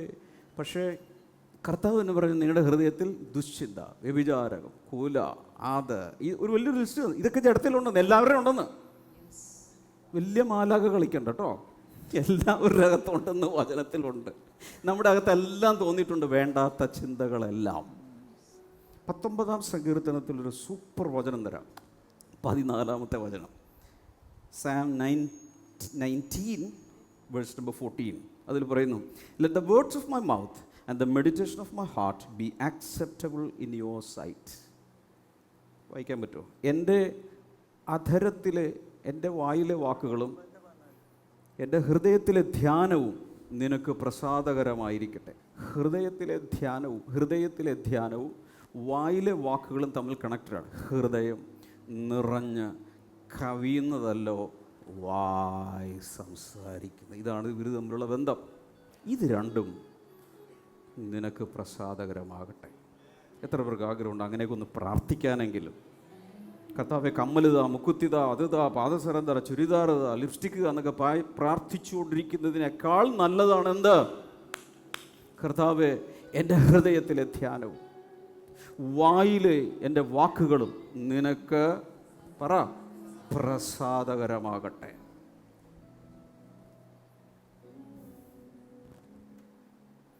എവിടെന്ന ഒറിജിൻ? ഇവിടുന്നാണ്, ഹൃദയത്തിൽ നിറഞ്ഞാണ് വായിലൂടെ പുറത്തേക്ക്. ഇനി പറയുന്നതാണ് ഇമ്പോർട്ടൻ്റ്. ഹൃദയത്തിൽ ചിലത് തോന്നിയാലും വാ കൊണ്ട് പറയാതിരിക്കാൻ ശ്രമിക്കുക. ചിലർ ഫിൽറ്റർ എന്ന് പറഞ്ഞ സാധനമില്ല, എന്ത് തോന്നുന്നു അതങ്ങ് പറയും. വർഷങ്ങൾക്ക് മുമ്പ് ആദ്യകാലങ്ങളിൽ നമുക്കൊരു 3 സെൽ ഗ്രൂപ്പ് മെറ്റീരിയൽ ഉണ്ടായിരുന്നു. Think differently, speak differently, act differently. ആരെങ്കിലും കണ്ടവരുണ്ടോ, കേട്ടവരുണ്ടോ? എന്തൊക്കെയാണ്? ചിന്തകൾക്ക് മാറ്റം വരുത്തുക, അങ്ങനെയാണോ? വ്യത്യസ്തമായി ചിന്തിക്കുക, വ്യത്യസ്തമായി സംസാരിക്കുക, വ്യത്യസ്തമായി പ്രവർത്തിക്കുക. അതിൽ പറഞ്ഞൊരു കാര്യമാണ്, ചിന്തകൾ പൂമൊട്ടാണെന്ന് സങ്കല്പിക്കുക. എല്ലാവരും ഒന്നിങ്ങനെ പിടിക്കുക, ഒരു പൂമൊട്ട് പിടിക്കുക, ശ്രദ്ധിച്ച് പിടിക്കുക. പൂമൊട്ട്. വാക്കുകൾ പുഷ്പങ്ങളാണ്, പിടിക്കുക, അതിൽ വിരിച്ചു പിടിക്കുക. എന്നാൽ പ്രവൃത്തികൾ അതിൻ്റെ ഫ്രൂട്ടാണ്. ഇവിടെ പിടിക്കുക, ഇങ്ങനെ പിടിക്കുക, ഫലം. അപ്പം എന്ത് ചെയ്യണം? ഇത് വിഷക്കായാണെങ്കിൽ അത് കായ്ക്കാതിരിക്കാൻ ആദ്യം എന്ത് ചെയ്യണം? നിപ്പ് ഇൻ ദ ബഡ് എന്ന് പറയുന്നത്. ഇത് മുളയിലേ നുള്ളുക. അല്ലെങ്കിൽ പൂമൊട്ടായിരിക്കുമ്പോൾ തന്നെ അതിനെ നുള്ളിയാൽ മതി, അടുത്തതിലേക്ക് പോവില്ല. പുഷ്പമായി വിരിയാൻ സമ്മതിക്കരുത്. അതാണ് നിങ്ങളുടെ വാക്കുകൾ. ഉദാഹരണത്തിന് ഒരാളെ കൊല്ലാൻ തോന്നുക, ഇവിടെ ആർക്കുമില്ല, ചില ബ്ലെസ്സിങ് സെൻറ്ററുകളിൽ കൊല്ലാനൊക്കെ തോന്നുന്നുണ്ട്, കൊച്ചിയിൽ ആർക്കുമില്ല. അതെന്തേലും ഞാൻ നിന്നെ കൊല്ലും, ഞാൻ നിന്നെ കൊല്ലും, ഞാൻ നിന്നെ കൊല്ലും, ഞാൻ നിന്നെ കൊല്ലും, ഞാൻ നിന്നെ കൊല്ലും എന്ന് പല പ്രാവശ്യം പറഞ്ഞുകൊണ്ട് ഒരു ദിവസം കൊന്നിരിക്കും. അത് പ്രവൃത്തിയിലെത്തും. കൊലപാതകികളെ ഇൻ്റർവ്യൂ ചെയ്താൽ മതി. അനേക പ്രാവശ്യം അകത്ത് ചിന്തിച്ച് അവസാനം വാ കൊണ്ട് പറയും, തട്ടിയിട്ട് ഇടങ്ങോളും. പറഞ്ഞത് ഫ്രൂട്ടിലെത്തും. പൂമട്ടെന്തായി? ഫ്രൂട്ടായി മാറും. ആദ്യം എന്താ ചെയ്യേണ്ടത്? പറ, ഇവിടെ തൊട്ടിട്ട് പറ. ഹൃദയത്തിലെ വിചാരങ്ങളും വായിലെ വാക്കുകളും നിനക്ക് പ്രസാദകരമാകട്ടെ. അപ്പം ഇങ്ങനെയുള്ള വചനങ്ങൾ എടുത്ത് പ്രാർത്ഥിക്കണം. മൈൻഡ് ചെയ്യുന്നില്ല. നിങ്ങൾ പ്രാർത്ഥിക്കാനിരിക്കുമ്പോൾ പ്രാർത്ഥനാ ഡയറിയിൽ എഴുതിയിരിക്കുന്ന വിഷയങ്ങൾ മാത്രമല്ല പ്രാർത്ഥിക്കേണ്ട, വചനങ്ങൾ പ്രാർത്ഥിക്കണം. സഹകരിക്കും. ഒന്നുകൂടി പറയാം. വിഷയങ്ങൾക്ക് വേണ്ടി മാത്രം പ്രാർത്ഥിക്കാതെ വചനങ്ങളെടുത്ത് ഞാൻ പ്രാക്ടീസ് ചെയ്യുന്നൊരു കാര്യമല്ല, വചനങ്ങളെടുത്ത് പ്രാർത്ഥിക്കണം. അപ്പോൾ എന്തു ചെയ്യും? നന്നാവും. അല്ലെങ്കിൽ വിഷയം നടക്കും, ഒരു എപ്പിസ്കോഡ് സ്പോൺസർ ചെയ്ത് സായുജ്യം അടഞ്ഞുകൊണ്ടിരിക്കും. നന്നാകണമെങ്കിൽ വചനമെടുത്ത് പ്രാർത്ഥിക്കണം. 66 പുസ്തകമുണ്ടല്ലോ, നല്ല വചനങ്ങൾ അതെടുത്ത് പ്രാർത്ഥിക്കുമ്പോൾ ജീവിതത്തിൽ മാറ്റം വരാൻ തുടങ്ങും. അടുത്ത് കേട്ടോ, അങ്ങനെ മാറാമെങ്കിൽ, ഇവിടെ നോക്ക്, അങ്ങനെ മാറാമെങ്കിൽ വിഷയങ്ങൾക്ക് വേണ്ടി പ്രാർത്ഥിക്കാതെ തന്നെ വിഷയങ്ങളുടെ മറുപടി നടത്തും. അതുകൊണ്ടാണ് കർത്താവ് പറയുന്നത്, നീ ചോദിക്കുന്നതിന് മുമ്പേ ഞാൻ നിനക്ക് ഉത്തരം നൽകും, നീ വിളിച്ചപേക്ഷിക്കുന്നതിന് മുമ്പ് ഞാൻ നിനക്ക് വേണ്ടി പ്രവർത്തിച്ചിരിക്കും. അങ്ങനെയുണ്ടൊരു വചനം. അതെപ്പോഴാ? നമ്മൾ നന്നാകുമ്പോൾ. നമ്പർ 3, പെട്ടെന്ന് തീർക്കാൻ പോകും. Number 3, live from your spirit, not your soul. Live from your spirit, not your soul. നിങ്ങളുടെ ദേഹിയിൽ നിന്നല്ല, ആത്മാവിൽ നിന്ന് ജീവിക്കുക. അതായത് മനസ്സിൻ്റെ പുറകെ ജീവിക്കരുത്, ആത്മാവിൻ്റെ പുറകെ ജീവിക്കണം. മനസ്സുള്ള എത്ര പേരുണ്ട് ഇവിടെ? അതുമില്ലേ? എത്ര പേരുണ്ട് മനസ്സുള്ളവർ? നമ്മുടെ എല്ലാവരുടെ അകത്തൊരു മനസ്സിരിപ്പുണ്ട്, സോൾ പാർട്ട്. ആത്മാവുള്ള എത്ര പേരുണ്ട്? കൂടുതൽ പേർക്കുണ്ട് ആത്മാവ്. ഓക്കെ, ഇവിടെ എന്താ പറയുന്നത്? മനസ്സിൽ, ദേഹി, സോളിൽ നിന്നല്ല ആത്മാവിൽ നിന്ന് ജീവിക്കുക. അതാണ് ഗലാത്യർ 5:16, ആത്മാവിനനുസരിച്ച് നടപ്പിൽ, എന്നാൽ നിങ്ങൾ ജഡത്തിൻ്റെ മോഹം നിവർത്തിക്കുകയും. അവസാനം സെൽഫ് കൺട്രോൾ ഇല്ലാണ് അതൊന്ന് അവസാനിക്കുന്നത്. Self control അതെന്താണത്? ഇന്ദ്രിയജീവം അഥവാ ആത്മനിയന്ത്രണം. ആത്മനിയന്ത്രണം എന്ന് പറഞ്ഞാൽ എന്താണത്? ആത്മാക്കളൊക്കെ നിയന്ത്രിക്കുക അല്ലേ? ആത്മാക്കളെ നിയന്ത്രിക്കുക. യേശുവിൻ്റെ നാമത്തിൽ അവിടെ നിൽക്കുക, യേശുവിൻ്റെ നാമത്തിൽ നീ ഇവിടെ. ആത്മാക്കളുടെ നിയന്ത്രണം ആത്മനിയന്ത്രണം ഇല്ല, അവരവരെ നിയന്ത്രിക്കുക. സ്വയനിയന്ത്രണം. പറ. സ്വയനിയന്ത്രണം. ആത്മനിയന്ത്രണം എന്താണ്? എന്നെ. അതാണ് ബുദ്ധിമുട്ട്. ഭർത്താവിനെ നിയന്ത്രിക്കാനും മൂക്ക് കൊണ്ട് ഇക്ഷ വരപ്പിക്കാനൊക്കെ എളുപ്പമാണ്. ആമേൻ. അനുഭവമുള്ളവർ പറ. ഭർത്താക്കന്മാരെങ്കിലും പറ. ആരുമില്ല. ഇതൊക്കെ നടക്കുന്നേ. മറ്റുള്ളവരെ കൺട്രോൾ ചെയ്യാനാണ് നമുക്ക് സന്തോഷം, എന്നെ കൺട്രോൾ ചെയ്യാനാണ് പാട്. അതാണ് ആത്മനിയന്ത്രണം. ഈ ആത്മാവിൻ്റെ ഫലത്തിൻ്റെ ലാസ്റ്റ് സാധനം അതാണ് സെൽഫ് കൺട്രോൾ. റോമാലേഖനം 8:14 ദൈവാത്മാവ് നടത്തുന്നവരും ദൈവത്തിൻ്റെ മക്കളാകുന്നു. ഹല്ലേലൂയ. ഈ പത്രോസിനൊരു പ്രത്യേകത ഉണ്ടായിരുന്നു. പത്രോസ് ആദ്യമൊക്കെ എങ്ങനെയായിരുന്നു? ഈ സോൾ അനുസരിച്ച് ജീവിക്കുന്ന ആൾ, അതായത് ദേഹിയുടെ, അതായത് എന്ത് ചിന്തിക്കുന്നു അതങ്ങ്, നേരത്തെ പറഞ്ഞ പോലെ ഫിൽറ്റർ ഇല്ലാതെ പറയുക, എന്ത് ചിന്തിക്കുന്നു അതങ്ങ് പ്രവർത്തിക്കുക. ഇങ്ങനെയുള്ളൊരു സ്വഭാവം ആർക്കുണ്ടായിരുന്നു? അതുകൊണ്ട് ഗുണം ഉണ്ടായിട്ടുണ്ട്, ദോഷം ഉണ്ടായിട്ടുണ്ട്. ചില സമയത്ത് യേശു വെള്ളത്തിന് മുകളിലൂടെ നടക്കുന്നത് കണ്ടപ്പോൾ ആത്മാവാണോ ജഡാണോ ഒന്നും അറിയില്ല, ദാ കിടക്കുന്നു, ഞാൻ ദാ വരുന്നു, ഒറ്റച്ചാട്ടം. പക്ഷെ അവിടെ താങ്ങിയതുകൊണ്ട് രക്ഷപ്പെട്ടു പോയി. മറ്റുള്ളവരൊക്കെ ഇങ്ങനെ ഫോട്ടോ വീഡിയോ ഒക്കെ എടുത്തോണ്ടിരിക്കുക. ഇവൻ്റെ എടുത്തിയാട്ടം എന്ന് അവസാനിക്കുക, എടുക്ക് വീഡിയോ. പുറത്തുപോയി പറയല്ലേ ബൈബിളില്ലാത്ത പ്രസംഗിച്ചെന്ന് പറയും. അതല്ല, ഞാൻ മനസ്സിലാക്കാൻ വേണ്ടി ചിത്രീകരിക്കുക. പക്ഷേ ഈ സ്വഭാവം വന്ന് യേശുവിനെ അറസ്റ്റ് ചെയ്യുന്ന സമയത്ത് അവിടെ പട്ടാളം മൊത്തം വന്ന് നിൽക്കുക. എന്ത് ചെയ്തു? എൻ്റെ കർത്താവിനെ നീ പിടിച്ചോണ്ട് പോകണം, ബെറ്ററാവാൻ. വെട്ടി, ഭയങ്കര ഉന്നമായിരുന്നു, തലക്കിട്ട വെട്ടി ചെയ്തു. പക്ഷെ ചെവിയാണ് പോയത്. അത്രയ്ക്ക് കൃത്യമായി വെട്ടി. ഇതേ താഴെ കിടക്കുന്നു. എന്ത്? ചെവി താഴെ കിടക്കുക. ഒന്നാലോചിച്ച് നോക്കിയേ, ഈ ഹെരോദാവിൻ്റെ ഒക്കെ, ഈ വലിയ മഹാപുരോഹിതൻ്റെ ഒക്കെ ചേവകന്മാർ ഭയങ്കരമായ ആയുധങ്ങളുമായി നിൽക്കുമ്പോൾ പെട്ടെന്ന് കർത്താവ് ആ ചെവി എടുത്തു. ആദ്യത്തെ പ്ലാസ്റ്റിക് സർജറി വെച്ച്, സൂപ്പർ ഗ്ലൂ ആണ് എന്താണെന്നറിയില്ല, വെടുത്ത് വെച്ച് ഒട്ടിച്ച് അവനെ അങ്ങ് ഹീൽ ചെയ്തില്ലായിരുന്നെങ്കിൽ ആദ്യം ക്രൂശിക്കാൻ പോകുന്ന പത്രോസിനെ, എന്നിട്ടേ കർത്താവിനെ ക്രൂശിക്കുള്ളൂ. ശരിയാണോ ഞാൻ പറയുന്നത്? അവനപ്പം തട്ടില്ലേ, പട്ടാളം മൊത്തം നിൽക്കുമല്ലേ. പട്ടാളക്കാരൻ്റെ, മഹാപുരോഹിതൻ്റെ ചേവകൻ്റെ കാതർത്തത്. ആ ഇമ്പൾസീവ് ആക്ഷനിൽ നിന്നാണ് അവൻ പ്രവർത്തിച്ചത്.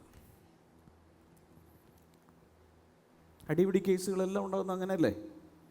ഈ ലോകത്തിലുള്ള എല്ലാ അടിപിടി കേസുകളും ഞാൻ ചെറുതായിരുന്ന സമയത്ത് വായിച്ചതാണ്. ഒരു സി ക്ലാസ് കടയിൽ കയറി നാരങ്ങ വെള്ളം കുടിച്ചു. 10 പൈസ ബാക്കി വെള്ളം കുടിച്ചവന് കൊടുക്കണം കടക്കാരൻ. അതേ ചൊല്ലിയുണ്ടായ തർക്കത്തിൽ ഒരാൾ മരിച്ചു. ഞാൻ ചെറുപ്പത്തിൽ പത്രത്തിൽ വായിച്ചതാണ്, മലയാള മനോരമയിൽ വായിച്ചതാണ്. വെറും 10 പൈസ, ഒരാളുടെ ജീവിതം പോയി. അങ്ങോട്ടും ഇങ്ങോട്ടും തർക്കിച്ച. അതുകൊണ്ട് വികാരങ്ങളുടെ പുറകെ അല്ല പോകേണ്ടത്, ആത്മാവിൻ്റെ പുറകെ പോകണം. കാരണം ആത്മാവാണ് പുതിയ സൃഷ്ടി, ആത്മാവാണ് രക്ഷിക്കപ്പെട്ടിരിക്കുന്നത്. ആത്മാവിൻ്റെ ചിന്ത ജീവനാണ്, ആത്മാവിൻ്റെ ചിന്ത സമാധാനമാണ്. ഈ ആത്മാവിൻ്റെ പുറകെ പോകാമെങ്കിൽ ഭാവിയുണ്ട്, നിത്യജീവനുണ്ട്, മറ്റുള്ളവൻ രക്ഷപ്പെടും, നീ രക്ഷപ്പെടും. നന്നായിട്ട് കൈകളടിച്ച് കർത്താവിന് നന്ദി പറയാം. Number 4, refuse to entertain negative emotions. നെഗറ്റീവായ വികാരങ്ങളെ പ്രോത്സാഹിപ്പിക്കരുത്. നിഷേധാത്മകമായ അല്ലെങ്കിൽ നെഗറ്റീവായ വികാരങ്ങളെ പ്രോത്സാഹിപ്പിക്കരുത്. എല്ലാവരുടെ അകത്ത് വരും. സദൃശവാക്യങ്ങൾ 4:21 വായിക്കാമോ? സകല ജാഗ്രതയോടും കൂടെ നിന്റെ ഹൃദയത്തെ കാത്തുകൊള്ളുക, ജീവന്റെ ഉത്ഭവം അതിൽ നിന്നല്ലോ ആകുന്നത്. ഏറ്റവും കൂടുതൽ ശ്രദ്ധിക്കേണ്ടത് എന്തിനെയാണ്? ഹൃദയത്തെയാണ്. അങ്ങനെ ശ്രദ്ധിക്കുന്ന എത്ര പേരുണ്ട്? കുറവാണ്. കൈവക്കാതിരിക്കുന്നതാണ് നല്ലത്. നമുക്കതാണ് മാന്യത. നമ്മൾ ഏറ്റവും കൂടുതൽ ശ്രദ്ധിക്കുന്ന ഇതൊന്നുമല്ല, നമുക്ക് വേറെ പല വിഷയങ്ങളുണ്ട്. പക്ഷേ ഏറ്റവും കൂടുതൽ ശ്രദ്ധിക്കേണ്ടത് എന്താണ്? ഹൃദയം. ഹൃദയം ശുദ്ധീകരിക്കപ്പെടുന്നുണ്ടോ? ഹൃദയത്തിൽ വേണ്ടാത്തത് വരുന്നുണ്ടോ? വേണ്ടാത്തത് പൊങ്ങി വരുന്നുണ്ടോ? അതിനെ കഴുകുന്നുണ്ടോ? അതിനെടുത്ത് കളയുന്നുണ്ടോ? ഇതാണ് നമ്മൾ എപ്പോഴും ശ്രദ്ധിക്കേണ്ടത്. പ്രത്യേകിച്ച് ഹൃദയത്തിനകത്ത് കയ്പ് കൊണ്ടു നടക്കാൻ നമുക്ക് സാധിക്കും. ഹൃദയത്തിനകത്ത് മറ്റുള്ളവരോടുള്ള പ്രതികാര ചിന്തകൾ കൊണ്ടു നടക്കാൻ സാധിക്കും. പലരും ശവപ്പെട്ടിയിൽ കയറുന്നത് വരെ ചിലരോടുള്ള പ്രതികാരവുമായിട്ടാണ് ഒരു പാനപാത്രത്തിൽ വിഷം കൊണ്ട് നടക്കുന്ന പോലെ ഹൃദയത്തിനകത്ത് ചിലരോടുള്ള പ്രതികാരവുമായി ജീവിക്കുന്നവരെ കണ്ടിട്ടുണ്ടോ? അസൂയയുമായി ജീവിക്കുന്നവരെ കണ്ടിട്ടുണ്ടോ? ഭയവുമായി ജീവിക്കുന്നവരെ കണ്ടിട്ടുണ്ടോ? ഈ ശുദ്ധീകരണമാണ് നടക്കേണ്ടത്. കൈകൾ ഉയർത്തി പ്രാർത്ഥിക്കാം എല്ലാവരും. പരിശുദ്ധാത്മാവേ, എൻ്റെ ഹൃദയത്തെ ശുദ്ധീകരിക്കണമേ, വചനത്താൽ ശുദ്ധീകരിക്കണമേ, സത്യത്താൽ ശുദ്ധീകരിക്കണമേ, ആത്മാവിനാൽ ശുദ്ധീകരിക്കണമേ. അടുത്ത ശ്രദ്ധിച്ചു കേൾക്കുക. നെഗറ്റീവായ ചിന്തകൾ ചില സമയത്ത് ചില സാഹചര്യങ്ങളിൽ പെട്ടെന്ന് എന്തെങ്കിലും ഒരു വാർത്ത കേൾക്കുമ്പോൾ ഫിയർ, ഇങ്ങനെ 2018 വെള്ളപ്പൊക്കം പോലെ ഭയമകത്ത് വരുന്ന എത്ര പേരുണ്ട്? നമുക്കെല്ലാവർക്കും വരും. വരാൻ പാടില്ലേ? വരും. ഒരു മരണമുണ്ടായി, യുദ്ധത്തെക്കുറിച്ച് കേൾക്കുന്നു, പേടിപ്പിക്കുന്ന എന്തെങ്കിലുമൊക്കെ കേൾക്കുമ്പോൾ അകത്ത് ഭയങ്കരമായ ബുദ്ധിമുട്ടുകൾ നമുക്ക് വരാം. ഇതിൻ്റെ പേരാണ് ഇമോഷണൽ ടർബുലൻസ്. ഇങ്ങനെ പറയുന്നതിന് ഇമോഷണൽ ടർബുലൻസിൻ്റെ മലയാളം വൈകാരിക പ്രക്ഷോഭം. വൈകാരിക പ്രക്ഷോഭം. ടർബുലൻസ് എന്ന് പറഞ്ഞാൽ ഒരു ഫ്ലൈറ്റ് ഇങ്ങനെ വിമാനം ഇങ്ങനെ പോയിക്കൊണ്ടിരിക്കുമ്പോൾ എയർ പോക്കറ്റുകൾ, എയർ ഗട്ടേഴ്സ് കാണും. അപ്പോൾ എന്ത് ചെയ്യും? പെട്ടെന്ന് ഫ്ലൈറ്റ് ആയിരക്കണക്കിന് അല്ലെങ്കിൽ 100 കണക്കിന് അടി താഴ്ത്തോട്ട് വീഴും. അല്ലെങ്കിൽ ക്ലൗഡി ആയിട്ടുള്ളതിലൂടെ പോകുമ്പോൾ ഭയങ്കരമായിട്ട് കിടന്ന് ഉലയും. ഇങ്ങനെയൊക്കെ സംഭവിക്കും. ഇന്നലെ കൂടി ഞങ്ങൾ പോകുന്ന സമയത്ത്, ട്രിവാൻഡ്രം ബ്ലസ്സിംഗ് ഫെസ്റ്റിവൽ പോകുന്ന സമയത്ത് പെട്ടെന്ന് പോകാൻ വേണ്ടി ഞങ്ങൾ പോയി. പെട്ടെന്ന് ഫ്ലൈറ്റ് ഇങ്ങനെ കാണിച്ചു. ഉടനെ ഷമാസ് അപ്പുറത്തെ സൂക്ഷിച്ചിരിക്കാൻ പറഞ്ഞു എന്നോട്. അപ്പോൾ ഞാൻ ഐപാഡിൽ വർക്ക് ചെയ്തു. അപ്പോൾ ഞാനല്ലല്ലോ പൈലറ്റ്. ഞാൻ ചിന്തിക്കുമോ? സൂക്ഷിച്ചിരിക്കും. ഞാനെന്ത് സൂക്ഷിക്കാനാണ്? ഞാൻ പൈലറ്റ് അല്ലല്ലോ എന്ന് ഞാനോട് ഉള്ളിൽ ചിന്തിച്ചു. പക്ഷെ ആ സമയത്ത് സംഭ്രമമാണത്. ആരോടും പറയണ്ട. ഇതൊക്കെ നമുക്ക് പറ്റാം, ടർബുലൻസ്. പക്ഷെ കോക്പിറ്റിലേക്ക് ചെല്ലുക. കോക്പിറ്റിലേക്ക് ചെല്ലുമ്പോൾ അയ്യോ രക്ഷിക്കണേ, ഈ പൈലറ്റ് അവിടെ കിടന്ന് കാണിക്കുമോ? ഇല്ല. പൈലറ്റ് ചെയ്യുന്നത് കൺട്രോളിംഗ് ആണ്. കൺട്രോൾ ചെയ്യും എല്ലാവരും. പൈലറ്റ് എന്ത് ചെയ്യുന്നത്? ഇത്ര അടി താഴ്ന്നു, അപ്പോൾ ഇനി എന്ത് ചെയ്യുന്നു? പോക്കറ്റ് കഴിഞ്ഞ് എത്ര ഇതിലേക്ക് പോകും? കൺട്രോൾ റൂമിലേക്ക് വിളിക്കും. അവിടെ നിയന്ത്രിക്കുന്ന പരിപാടിയിലാണ് അദ്ദേഹം ശ്രദ്ധിക്കുന്നത്. അല്ലാതെ അമ്മയെ വിളിച്ചു പറയുകയോ അപ്പനെ വിളിച്ചു പറയുകയോ നേർച്ച നേരം ഇതൊന്നും അല്ല പുള്ളി ആ സമയത്ത് എന്താ ചെയ്യേണ്ടത്? ഈ ജനങ്ങൾക്ക് വേണ്ടി അതിനെ ടർബുലൻസ് കൺട്രോൾ ചെയ്യുക. അപ്പം ടർബുലൻസ് വരുമ്പോൾ കാറിക്കുകയല്ല വേണ്ടത്. പിന്നെ പകരം എന്ത് ചെയ്യണം? കർത്താവേ, നീ എന്നോടുകൂടെ ഉണ്ടെങ്കിൽ, കൺട്രോളാണ്, കൺട്രോൾ സിസ്റ്റം തിരിക്കുക. കർത്താവ്, നീ ഈ സാഹചര്യത്തിൽ, ഈ പ്രശ്നത്തിൽ നീ ഉണ്ടെങ്കിൽ എനിക്ക് ഒന്നും സംഭവിക്കില്ല. ആശിച്ച തുറമുഖത്ത് നീ എത്തിക്കും. തിരിക്കണം. അപ്പോൾ എന്ത് ചെയ്യണം? ഓരോന്നും തിരിക്കാൻ നേരത്തെ ഓരോ വചനങ്ങൾ എടുക്കുക, പ്രാർത്ഥിക്കുക, പാട്ട് പാടുക, കർത്താവിനോട് സംസാരിക്കുക, അവരവരോട് സംസാരിക്കുക. എൻ മനമേ അടങ്ങിയിരിക്കുക. അങ്ങനെ തന്നെ പറയും. നീ വിഷാദിച്ച് ഉള്ളിൽ ഞരങ്ങുന്നത് എന്ത്? ദൈവത്തിൽ പ്രത്യാശ വയ്ക്കുക. അവൻ നിന്നെ മുഖപ്രകാശ രക്ഷയല്ലോ. ആരോടാ പറഞ്ഞത്? അവരവരോട്. നെഗറ്റീവ് ചിന്തകൾ വരുമ്പോൾ എന്ത് ചെയ്യണമെന്നാണ് ഇപ്പോൾ പഠിച്ചുകൊണ്ടിരിക്കുന്നത്. ക്ലാസ്സിൽ ശ്രദ്ധിക്കുന്നുണ്ടോ കുട്ടികളെ? എന്താണ് കേട്ടത്? എന്താണ് പഠിച്ചത്? നിയന്ത്രണം, കൺട്രോൾ. വിളിച്ചു പോയി ബഹളം ഉണ്ടാക്കുന്നതിന് പകരം കൺട്രോൾ ചെയ്യുക. വചനങ്ങൾ എടുക്കുക, ആവശ്യമുള്ള സാധനങ്ങൾ ചെയ്യുക. Number 5, the last one. Choose positive emotions intentionally. പോസിറ്റീവായ വികാരങ്ങളെ മനഃപൂർവ്വം തിരഞ്ഞെടുക്കുക. ആ സമയത്ത് എന്ത് ചെയ്യണം? ഒന്ന്, നെഗറ്റീവ് ചിന്തകളെ എതിരെ നിന്ന് അതിനെ കൺട്രോൾ ചെയ്ത് അടിച്ച് താഴെ ഒതുക്കുക. പകരം എന്ത് ചെയ്യണം? പോസിറ്റീവായ ചിന്തകളെ മനഃപൂർവ്വമായി തിരഞ്ഞെടുക്കുക. അതിൻ്റെ ഹബക്കൂക്ക് 3:17-18 വാക്യങ്ങളൊന്ന് വായിക്കാം. വളരെ നെഗറ്റീവായൊരു സാഹചര്യത്തിലൂടെ പോകുന്ന ഒരു ദൈവദാസൻ, ഒരു പ്രവാചക വിളിയുള്ള ഒരു ദൈവദാസൻ, അദ്ദേഹം നെഗറ്റീവായ സാഹചര്യത്തിൽ, എന്ന് വെച്ചാൽ തൻ്റെ ജീവിതത്തിൽ ഫലങ്ങളൊന്നുമില്ല, ഊഷരഭൂമിയിലൂടെ പോകുന്ന ഒരനുഭവം. അത്തിവൃക്ഷത്തിൽ ഫലമില്ല, മുന്തിരിവള്ളിയിൽ ഫലമില്ല, ഒന്നുമില്ല, ലൈഫിൽ ഒന്നുമില്ല. ഇവിടെ നോക്ക്, നന്മയെന്ന് പറയാൻ ഒന്നും കാണാത്ത ഒരവസ്ഥയിലൂടെ പ്രവാചകൻ പോകുമ്പോൾ അദ്ദേഹം എന്തു ചെയ്തു? ആ നെഗറ്റീവ് വിചാരങ്ങളെ മുഴുവൻ ഹൃദയത്തിലാക്കി രട്ടെടുത്ത് മൂങ്ങി തറയിൽ കിടന്ന് കരഞ്ഞു. ഇല്ല. അദ്ദേഹം ചെയ്തത് വായിക്കുക. അത്തിവൃക്ഷം തളിർക്കയില്ല, മുന്തിരിവള്ളിയിൽ അനുഭവം ഉണ്ടാകില്ല, ഒലിവുമരത്തിന്റെ പ്രയത്നം നിഷ്ഫലമായി പോകും, നിലങ്ങൾ ആഹാരം വിളയിക്കില്ല, ആട്ടിൻകൂട്ടം തൊഴുത്തിൽ നശിച്ചു പോകും, ഗോശാലകളിൽ കന്നുകാലി ഉണ്ടായിരിക്കില്ല. എങ്കിലും ഞാൻ യഹോവയിൽ ആനന്ദിക്കും, എന്റെ രക്ഷയുടെ ദൈവത്തിൽ ഘോഷിച്ചു. പാട്ടുപുസ്തകത്തോടെ ഗിറ്റാർ എടുക്ക് എല്ലാവരും വാ, നമുക്ക് ഉല്ലസിക്കാം, നമുക്ക് പാടാം, ആടാം.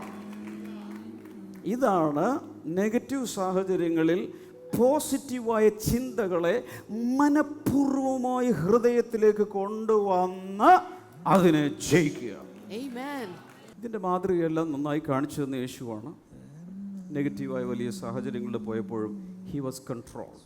ഉദാഹരണത്തിന് ക്രൂശ് ചുവന്നുകൊണ്ട് പോകുന്ന സമയത്ത് നമ്മളാണ് അയ്യോ രക്ഷിക്കണേ, എന്നെ ഇവരെല്ലാവരും കൂടി കൊല്ലുന്നേ, ഇതായിരിക്കും നമ്മുടെ പ്രതികരണം. ആ സമയത്തും ക്രൂശ് ചുമക്കുവാൻ അവന് പറ്റുന്നില്ല. കുറേനക്കാരനായ ശിമോൻ വന്ന് സപ്പോർട്ട് ചെയ്യുന്ന കാലത്ത് അവൻ പറയുക, യെരൂശലേം പുത്രിമാരെ, അവിടെ ശുശ്രൂഷയാ, ഒരു ദൂത്, എന്നെ ചൊല്ലി കരയണ്ട, നിങ്ങളെയും നിങ്ങളുടെ മക്കളെയും ചൊല്ലി കരവിൻ. ആണി അടിച്ചുകൊണ്ടിരിക്കുക. ഓ അതൊന്നുമല്ല, പിതാവേ ഇവർ ചെയ്യുന്നത് എന്തെന്നറിയായികയാൽ. അപ്പം എത്രത്തോളം കൺട്രോൾഡ് ആയിരുന്നു, വികാരങ്ങളെ നിയന്ത്രിക്കുന്നവനായിരുന്നു നമ്മുടെ യേശു. പ്രാർത്ഥിക്കുക, കൈകൾ ഉയർത്തി പ്രാർത്ഥിക്കുക, വാ തുറന്ന് പ്രാർത്ഥിക്കുക. കർത്താവേ, എന്നൊന്ന് പരിശീലിപ്പിക്കണമേ. ടർബുലൻസിലൂടെ പോകുമ്പോൾ ആരാ പോകാത്തത്? ഈ ഭൂമിയിലൂടെ ജീവിച്ചിട്ടുള്ള എല്ലാവരും വികാരങ്ങളുടെ ടർബുലൻസിലൂടെ, പ്രക്ഷുബ്ധ അവസ്ഥകളിലൂടെ എല്ലാവരും പോകും. എന്നാൽ ഒരു നല്ല ട്രെയിനിങ് തരാൻ പറ്റുന്നത് യേശുവാണ്. പാപമൊഴികെ നമുക്ക് തുല്യമായി സകലത്തിലും പരീക്ഷിക്കപ്പെട്ട യേശുവാണ് നമുക്ക് ട്രെയിനിങ് തരാൻ യോഗ്യതയുള്ള ഒരു ട്രെയിനർ. ഒരു യാന്ത്രികമായി ചെയ്യാതെ ആത്മാർത്ഥതയിൽ നിന്ന് പ്രാർത്ഥിക്കാമോ? കർത്താവേ, ഇങ്ങനെയുള്ള സാഹചര്യങ്ങളിൽ പിടിച്ചു നിൽക്കാൻ, വികാരങ്ങളെ നിയന്ത്രിക്കാൻ എന്നെ ഒന്ന് പഠിപ്പിക്കണമേ. എൻ്റെ അകത്തിരിക്കുന്ന പരിശുദ്ധാത്മാവ് എനിക്ക് പരിശീലനം നൽകണമേ. വലിയ ക്രൂശീകരണത്തിലൂടെ പോകുമ്പോഴും I may be going through the way of the cross, but let me comfort others. Let me minister to others. വേദനയുടെ തീച്ചൂളൽ ഇരിക്കുമ്പോൾ ചിലരെ ശുശ്രൂഷിക്കാൻ യേശു ചെയ്തതുപോലെ എനിക്ക് കൃപ നൽകണമേ. ഇതുകൂടെ പറഞ്ഞില്ലെങ്കിൽ ശരിയാവില്ല. പക്ഷേ എല്ലാ പുരുഷന്മാരും കാതടച്ചിരിക്കണം. സ്ത്രീകളോട് മാത്രമാണ് ഞാൻ പറയുന്നത്. Girls and ladies, lift your hands. എവിടെയാണെങ്കിലും നിങ്ങൾ മാത്രമേ കേൾക്കാവൂ, നിങ്ങൾ കേൾക്കുന്നില്ല. ഓക്കെ? പുരുഷന്മാരെക്കാൾ സ്ത്രീകൾ ഇമോഷണൽ ഡിസ്റ്റർബൻസിലൂടെ കൂടുതൽ കടന്നു പോകുന്നവരാണ്. തുറന്ന് സമ്മതിക്കാമെങ്കിൽ പറ. പുരുഷന്മാരെക്കാൾ, ഞാൻ പറഞ്ഞത് അങ്ങനെയാണ്, പുരുഷന്മാരെക്കാൾ സ്ത്രീകളാണ് ഏറ്റവും കൂടുതൽ ഇമോഷണൽ ടർബുലൻസിലൂടെ പോകുന്നത്. 3 തരത്തിൽ വികാരങ്ങൾ നമ്മളിൽ ജനറേറ്റ് ചെയ്യും. ഒന്ന്, ആത്മാവിൽ നിന്ന്. പറയാമോ? ആത്മാവിൽ നിന്ന്. Emotions will be produced from our spirits. അതാണ് ആത്മാവിൻ്റെ ചിന്ത എന്ന് പറഞ്ഞു. 2, സോളിൽ നിന്ന്, അഥവാ നമ്മുടെ മനസ്സിൽ നിന്ന്, ഹൃദയത്തിൽ നിന്ന് എന്ത് ചെയ്യും? വികാരങ്ങൾ പുറപ്പെടും. അതുകൊണ്ടാണ് സോളിൻ്റെ അകത്ത് മൈൻഡ്, വിൽ, ഇമോഷൻസ് 3 കാര്യങ്ങളുണ്ട്. അപ്പോൾ അവിടെ നിന്നും വരും. എന്നാൽ ഒരു കാര്യം കൂടെ ഉണ്ട്, അതാണ് ബയോളജിക്കൽ. ശരീരത്തിൽ നിന്നും അതിൻ്റെ ഇൻഫ്ലുവൻസ് കൊണ്ട് വരുന്ന മൂഡ് സ്വിങ്സ് ഉണ്ട്. അത് അനുഭവിക്കുന്നത് പ്രധാനമായും സ്ത്രീകളാണ്. ഒത്തിരി സ്ത്രീകൾ അവർക്കറിയില്ല എന്ത് ചെയ്യണമെന്ന്. പറയാമോ? വേണ്ട, പൊക്കോട്ടെ. എങ്ങനെ ഇതിനെ ടാക്കിൾ ചെയ്യണം എന്നറിയാൻ താല്പര്യമുള്ളവർ ഉണ്ടെങ്കിൽ സഹോദരിമാർ മാത്രം ഒന്ന് കൈ ഉയർത്തി കാണിക്കും. ശ്രദ്ധിച്ചു കേൾക്കണം. സ്ത്രീകൾ പോകുന്ന സീസണൽ സൈക്കിൾസ് ഉണ്ട്. അതിലൊന്ന് hormonal changes during monthly cycles. 4 ആഴ്ചയിൽ 4 ടൈപ്പ് ഇമോഷണൽ ഇതിലൂടെ പോകാം. പുരുഷന്മാർക്ക് അതറിയില്ല, അതുകൊണ്ട് അവരോട് കേൾക്കേണ്ടതെന്ന് പറയും. അവർക്ക് മനസ്സിലാകാനും പോകുന്നില്ല, ഒരിക്കലും മനസ്സിലാകാൻ പോകുന്നില്ല. അവർ കേൾക്കുന്നില്ല, നിങ്ങൾ മാത്രമേ കേൾക്കുന്നുള്ളൂ. 4 ആഴ്ച ഒരു മാസത്തിലുണ്ടെങ്കിൽ 4 ടൈപ്പ് ചിന്തകളിലൂടെ, വികാരങ്ങളിലൂടെ സ്ത്രീകൾ പോകും. ഇയാൾക്ക് വല്ലതും മനസ്സിലാകുമോ? ഇല്ല. Number 2, post partum depression. എല്ലാവർക്കും ഇല്ല. കുഞ്ഞുങ്ങളുണ്ടായി കഴിയുമ്പോൾ പ്രസവാനന്തരം ചിലർ ഡിപ്രഷനിലേക്ക് പോകും. ഒരു കാരണം വേറെ ഒന്നുമില്ല, പക്ഷേ പെട്ടെന്ന് സൈക്കോളജിക്കൽ ചില ഡിസ്റ്റർബൻസ് വന്നിട്ട്, അങ്ങനെയുള്ള സാക്ഷ്യങ്ങളൊക്കെ നമ്മളോട് കേട്ടിട്ടുണ്ട്. കർത്താവ് അത്ഭുതകരമായി അതിന് സൈക്യാട്രിക് മെഡിസിൻസാണ് സാധാരണ കൊടുക്കാറ്. എന്നാലും ഒരു ഡോക്ടർ തന്നെ ഇവിടെ ഒന്ന് സാക്ഷ്യം പറഞ്ഞു, അതില്ലാതെ പ്രഭാതങ്ങളിൽ മോർണിംഗ് ഗ്ലോറിയിൽ ലഭിച്ച വചനങ്ങളിലൂടെ മേടിച്ചു വെച്ചു മരുന്ന്, പക്ഷെ തൊട്ടില്ല, വചനം അവളെ സൗഖ്യമാക്കി. പോസ്റ്റ് ഗ്രാജുവേഷനുള്ളൊരു ഡോക്ടർ ആര്യ പറഞ്ഞു. അങ്ങനെയെങ്കിൽ നമുക്കൊക്കെ പ്രത്യാശയില്ലേ? യെസ്. നമ്പർ 3, പെരിമെനപ്പോസ് എന്നൊരു ഫേസ് ഉണ്ട്. മെനപ്പോസ് വരുന്നതിന് തൊട്ട് മുമ്പുള്ള ഫേസാണ്. അതിൻ്റെ പ്രിപ്പറേഷൻ, ബോഡി പ്രിപ്പയർ ചെയ്യുക. അതിഭയങ്കരമായ, അത് എനിക്ക് തോന്നുന്നൊരു 35-40 ആ റേഞ്ച്, ആ സമയത്തൊക്കെയാണ് സാധാരണ ലേഡീസിന് വരുന്നത്. അതിനുശേഷം മെനപ്പോസ് എന്ന ഇതിലേക്ക് വരുമ്പോൾ വേറെ ചില ഇമോഷണൽ ഡിസ്റ്റർബൻസിലൂടെ ലേഡീസ് കടന്നു പോകും. എങ്ങനെ ഈ സമയത്ത് പിടിച്ചു നിൽക്കാം? ഞാൻ ചില പ്രായോഗിക വശങ്ങൾ പെട്ടെന്ന് പറയാൻ പോവുക, സ്ത്രീകൾ മാത്രം കുറിച്ചെടുക്കുക. Number 1, be aware of the season. ഇങ്ങനൊരു ഘട്ടം ഒരു സ്ത്രീയുടെ ജീവിതത്തിൽ ഉണ്ടെന്നുള്ളത് മനസ്സിലാക്കുക. ആ ഘട്ടത്തെ തിരിച്ചറിയുക. എനിക്ക് ഈ ഏജായി, ഞാനതിലേക്ക് പോവുകയാണ്, അതുകൊണ്ട് ഇങ്ങനെയുള്ളതെല്ലാം വരാം. ചില സ്ത്രീകൾ വിശ്വസിക്കുന്നത് ലോകത്തിൽ അവർക്ക് മാത്രമേ ഇതുള്ളെന്നുള്ളതാണ്. മിക്കവാറും ലോകത്തിലെ എല്ലാ സ്ത്രീകളും അങ്ങനെ വിശ്വസിക്കുന്നതെന്ന് പറയാം. എനിക്ക് മാത്രമേ ഈ കുരിശുള്ളൂ. അതാണ് ഏറ്റവും വലിയ കുരിശ്. അത് മനസ്സിലാക്കണം. അതല്ല, എല്ലാവരും ഇതിലൂടെ, ഏറ്റക്കുറച്ചിലുകൾ കാണാം, എല്ലാവരും ഇതിലൂടെയൊക്കെ പോകും. Be aware of the season. 103-ാം സങ്കീർത്തനം 14-ാമത്തെ വചനത്തിൽ പറയുന്ന, for he knows how we are formed, he remembers that we are dust. അവൻ നമ്മുടെ പ്രകൃതി അറിയുന്നുവല്ലോ. ഇംഗ്ലീഷിൽ for he knows how we are form. നമ്മെ എങ്ങനെ രൂപപ്പെടുത്തിയെന്ന് അവനറിയുന്നു. എല്ലാ സഹോദരിമാരും ശ്രദ്ധിക്കുക, നിങ്ങളുടെ ശരീരത്തെ ദൈവം ഡിസൈൻ ചെയ്തത് എങ്ങനെയെന്ന്, അതിലുണ്ടാകാവുന്ന ഹോർമോണൽ പ്രോബ്ലംസ് ദൈവത്തിനറിയാം. പുറത്തു പറയേണ്ട ഭർത്താവിന് അറിയില്ല, മനസ്സിലാകാനും പോകുന്നില്ല. നിങ്ങൾ പറഞ്ഞാലും ബോധത്തിൽ കയറില്ല. അങ്ങനെയാണ് അതിൻ്റെ പരിപാടി. പക്ഷെ അവൻ അറിയുന്നു. ഇങ്ങനെ പിടിക്കേ, അവിടെ പറയുന്നത് for he knows, for we how we are form, he doesn't no.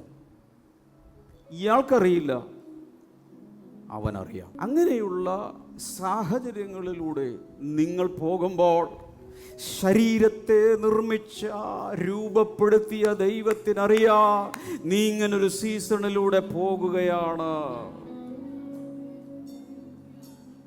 ഇങ്ങനെ ഹല്ലേലൂയ പറ സ്ത്രീകൾ മാത്രം. ഹല്ലേലൂയ.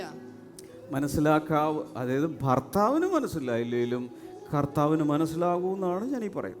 അതെന്ന് പറഞ്ഞ് എന്നെ ഭർത്താവിന് മനസ്സിലായില്ലെങ്കിലും കർത്താവിന് മനസ്സിലാവും. അപ്പോൾ ആ സീസൺ മനസ്സിലാക്കണം. ഭർത്താവ് അടുത്തിരിപ്പുണ്ടെങ്കിൽ അധികം ഒച്ച പറയണ്ട, ഇങ്ങോട്ട് തിരിഞ്ഞ് പറഞ്ഞാൽ മതി. നമ്പർ 2,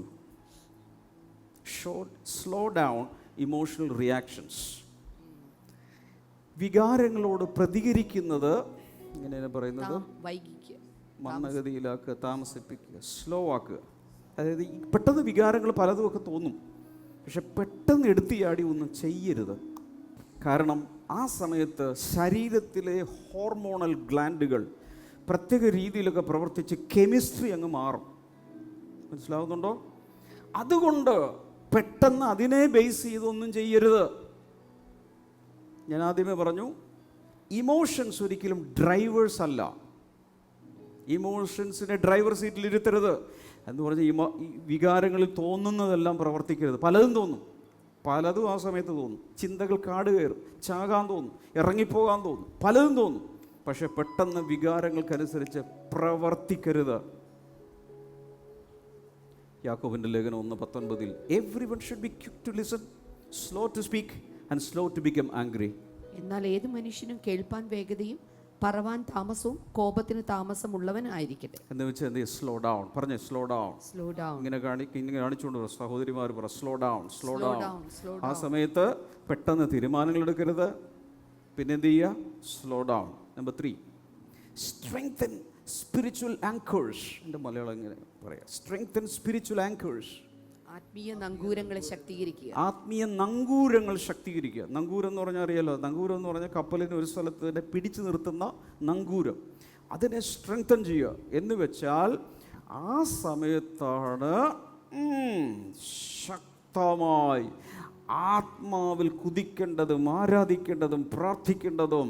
ശരീരം ചിലപ്പോൾ സമ്മതിക്കില്ല, മനസ്സ് സമ്മതിക്കില്ല. പക്ഷേ ആ സമയത്ത് സ്പിരിച്വൽ ആങ്കേഴ്സ് സ്ട്രോങ് ആക്കുക. ഞാൻ പറയുന്നത് ശ്രദ്ധിക്കുക. ഇങ്ങനെയുള്ള സീസണിലൂടെ പോകുമ്പോഴും ശ്രദ്ധിച്ചു കേൾക്കണം.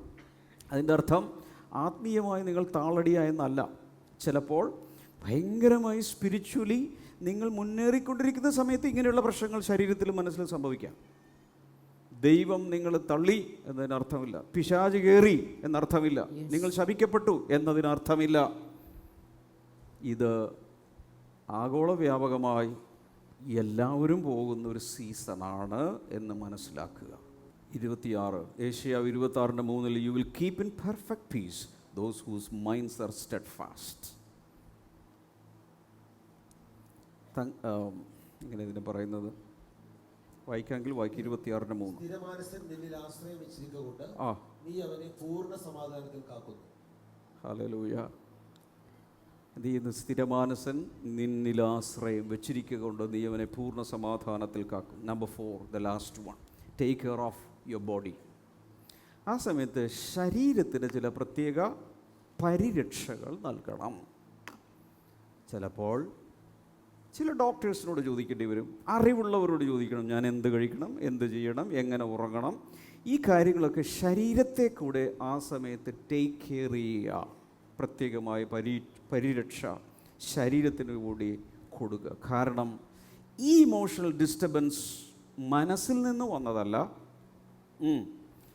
ആത്മാവിൽ നിന്ന് വന്നതല്ല, ശരീരത്തിലെ ചില ഹോർമോണൽ ചേഞ്ചസ് കൊണ്ട് വന്നതാണ്. അതിനെ അങ്ങനെയും ട്രീറ്റ് ചെയ്യണം. പ്രാർത്ഥിച്ചാൽ മാത്രം പോരെന്ന്. ഇനി സഹോദരന്മാരോടും സഹോദരിമാരോടും എല്ലാവരോടും കൂടി ചോദിക്കുക, ഇന്നത്തെ വചന ശുശ്രൂഷയിൽ നിന്നും എന്ത് മനസ്സിലായി? എന്താ മനസ്സിലായത്? നിങ്ങളുടെ വികാരങ്ങളെ വെറുതെ ഇങ്ങനെ നിയന്ത്രിക്കാതെ വിട്ടേക്കരുത്. നമ്മൾ തന്നെ പിടിക്ക്, പട്ടം വലിച്ചിരുത്തുന്നത് പോലെ വേണ്ടാത്ത ചിന്തകൾ വരുമ്പോൾ അതിനെ വലിച്ചിരുത്തി, നെഗറ്റീവ് ചിന്തകൾ വരുമ്പോൾ അതിനെ എൻ്റർടൈൻ ചെയ്യാതെ പോസിറ്റീവായി വചനത്തിൽ നിന്നുള്ള ചിന്തകൾ കൊണ്ട് റീപ്ലേസ് ചെയ്ത് ഉള്ളിലെ ഹൃദയത്തെ നമ്മൾ തന്നെ കാക്കണം. എൻ്റെ കാര്യത്തിൽ എൻ്റെ ഭാര്യയ്ക്ക് അതിലൊന്നും ചെയ്യാനില്ല, ഭർത്താവിനൊന്നും ചെയ്യാനില്ല, മക്കൾക്ക് ചെയ്യാനില്ല, ഞാൻ തന്നെ ചെയ്യണം. പറഞ്ഞ ഞാൻ തന്നെ ചെയ്യണം. എന്നെ ഞാൻ തന്നെ നിയന്ത്രിക്കണോ? ഇന്ന് മുതൽ എന്താണ് ഇപ്പോൾ നടക്കുന്നതെന്ന് അറിയാമോ? അകത്തൊരു ജയം. പറ അകത്തൊരു ജയം. പുറത്ത് ജയിക്കുന്നതിനേക്കാൾ അകത്ത് ജയിക്കുന്നവനാണ് യഥാർത്ഥ ജയാളി. അവരവരുടെ നെഗറ്റീവായ സകലത്തിൻ്റെ മേലും ഒരു ജയം.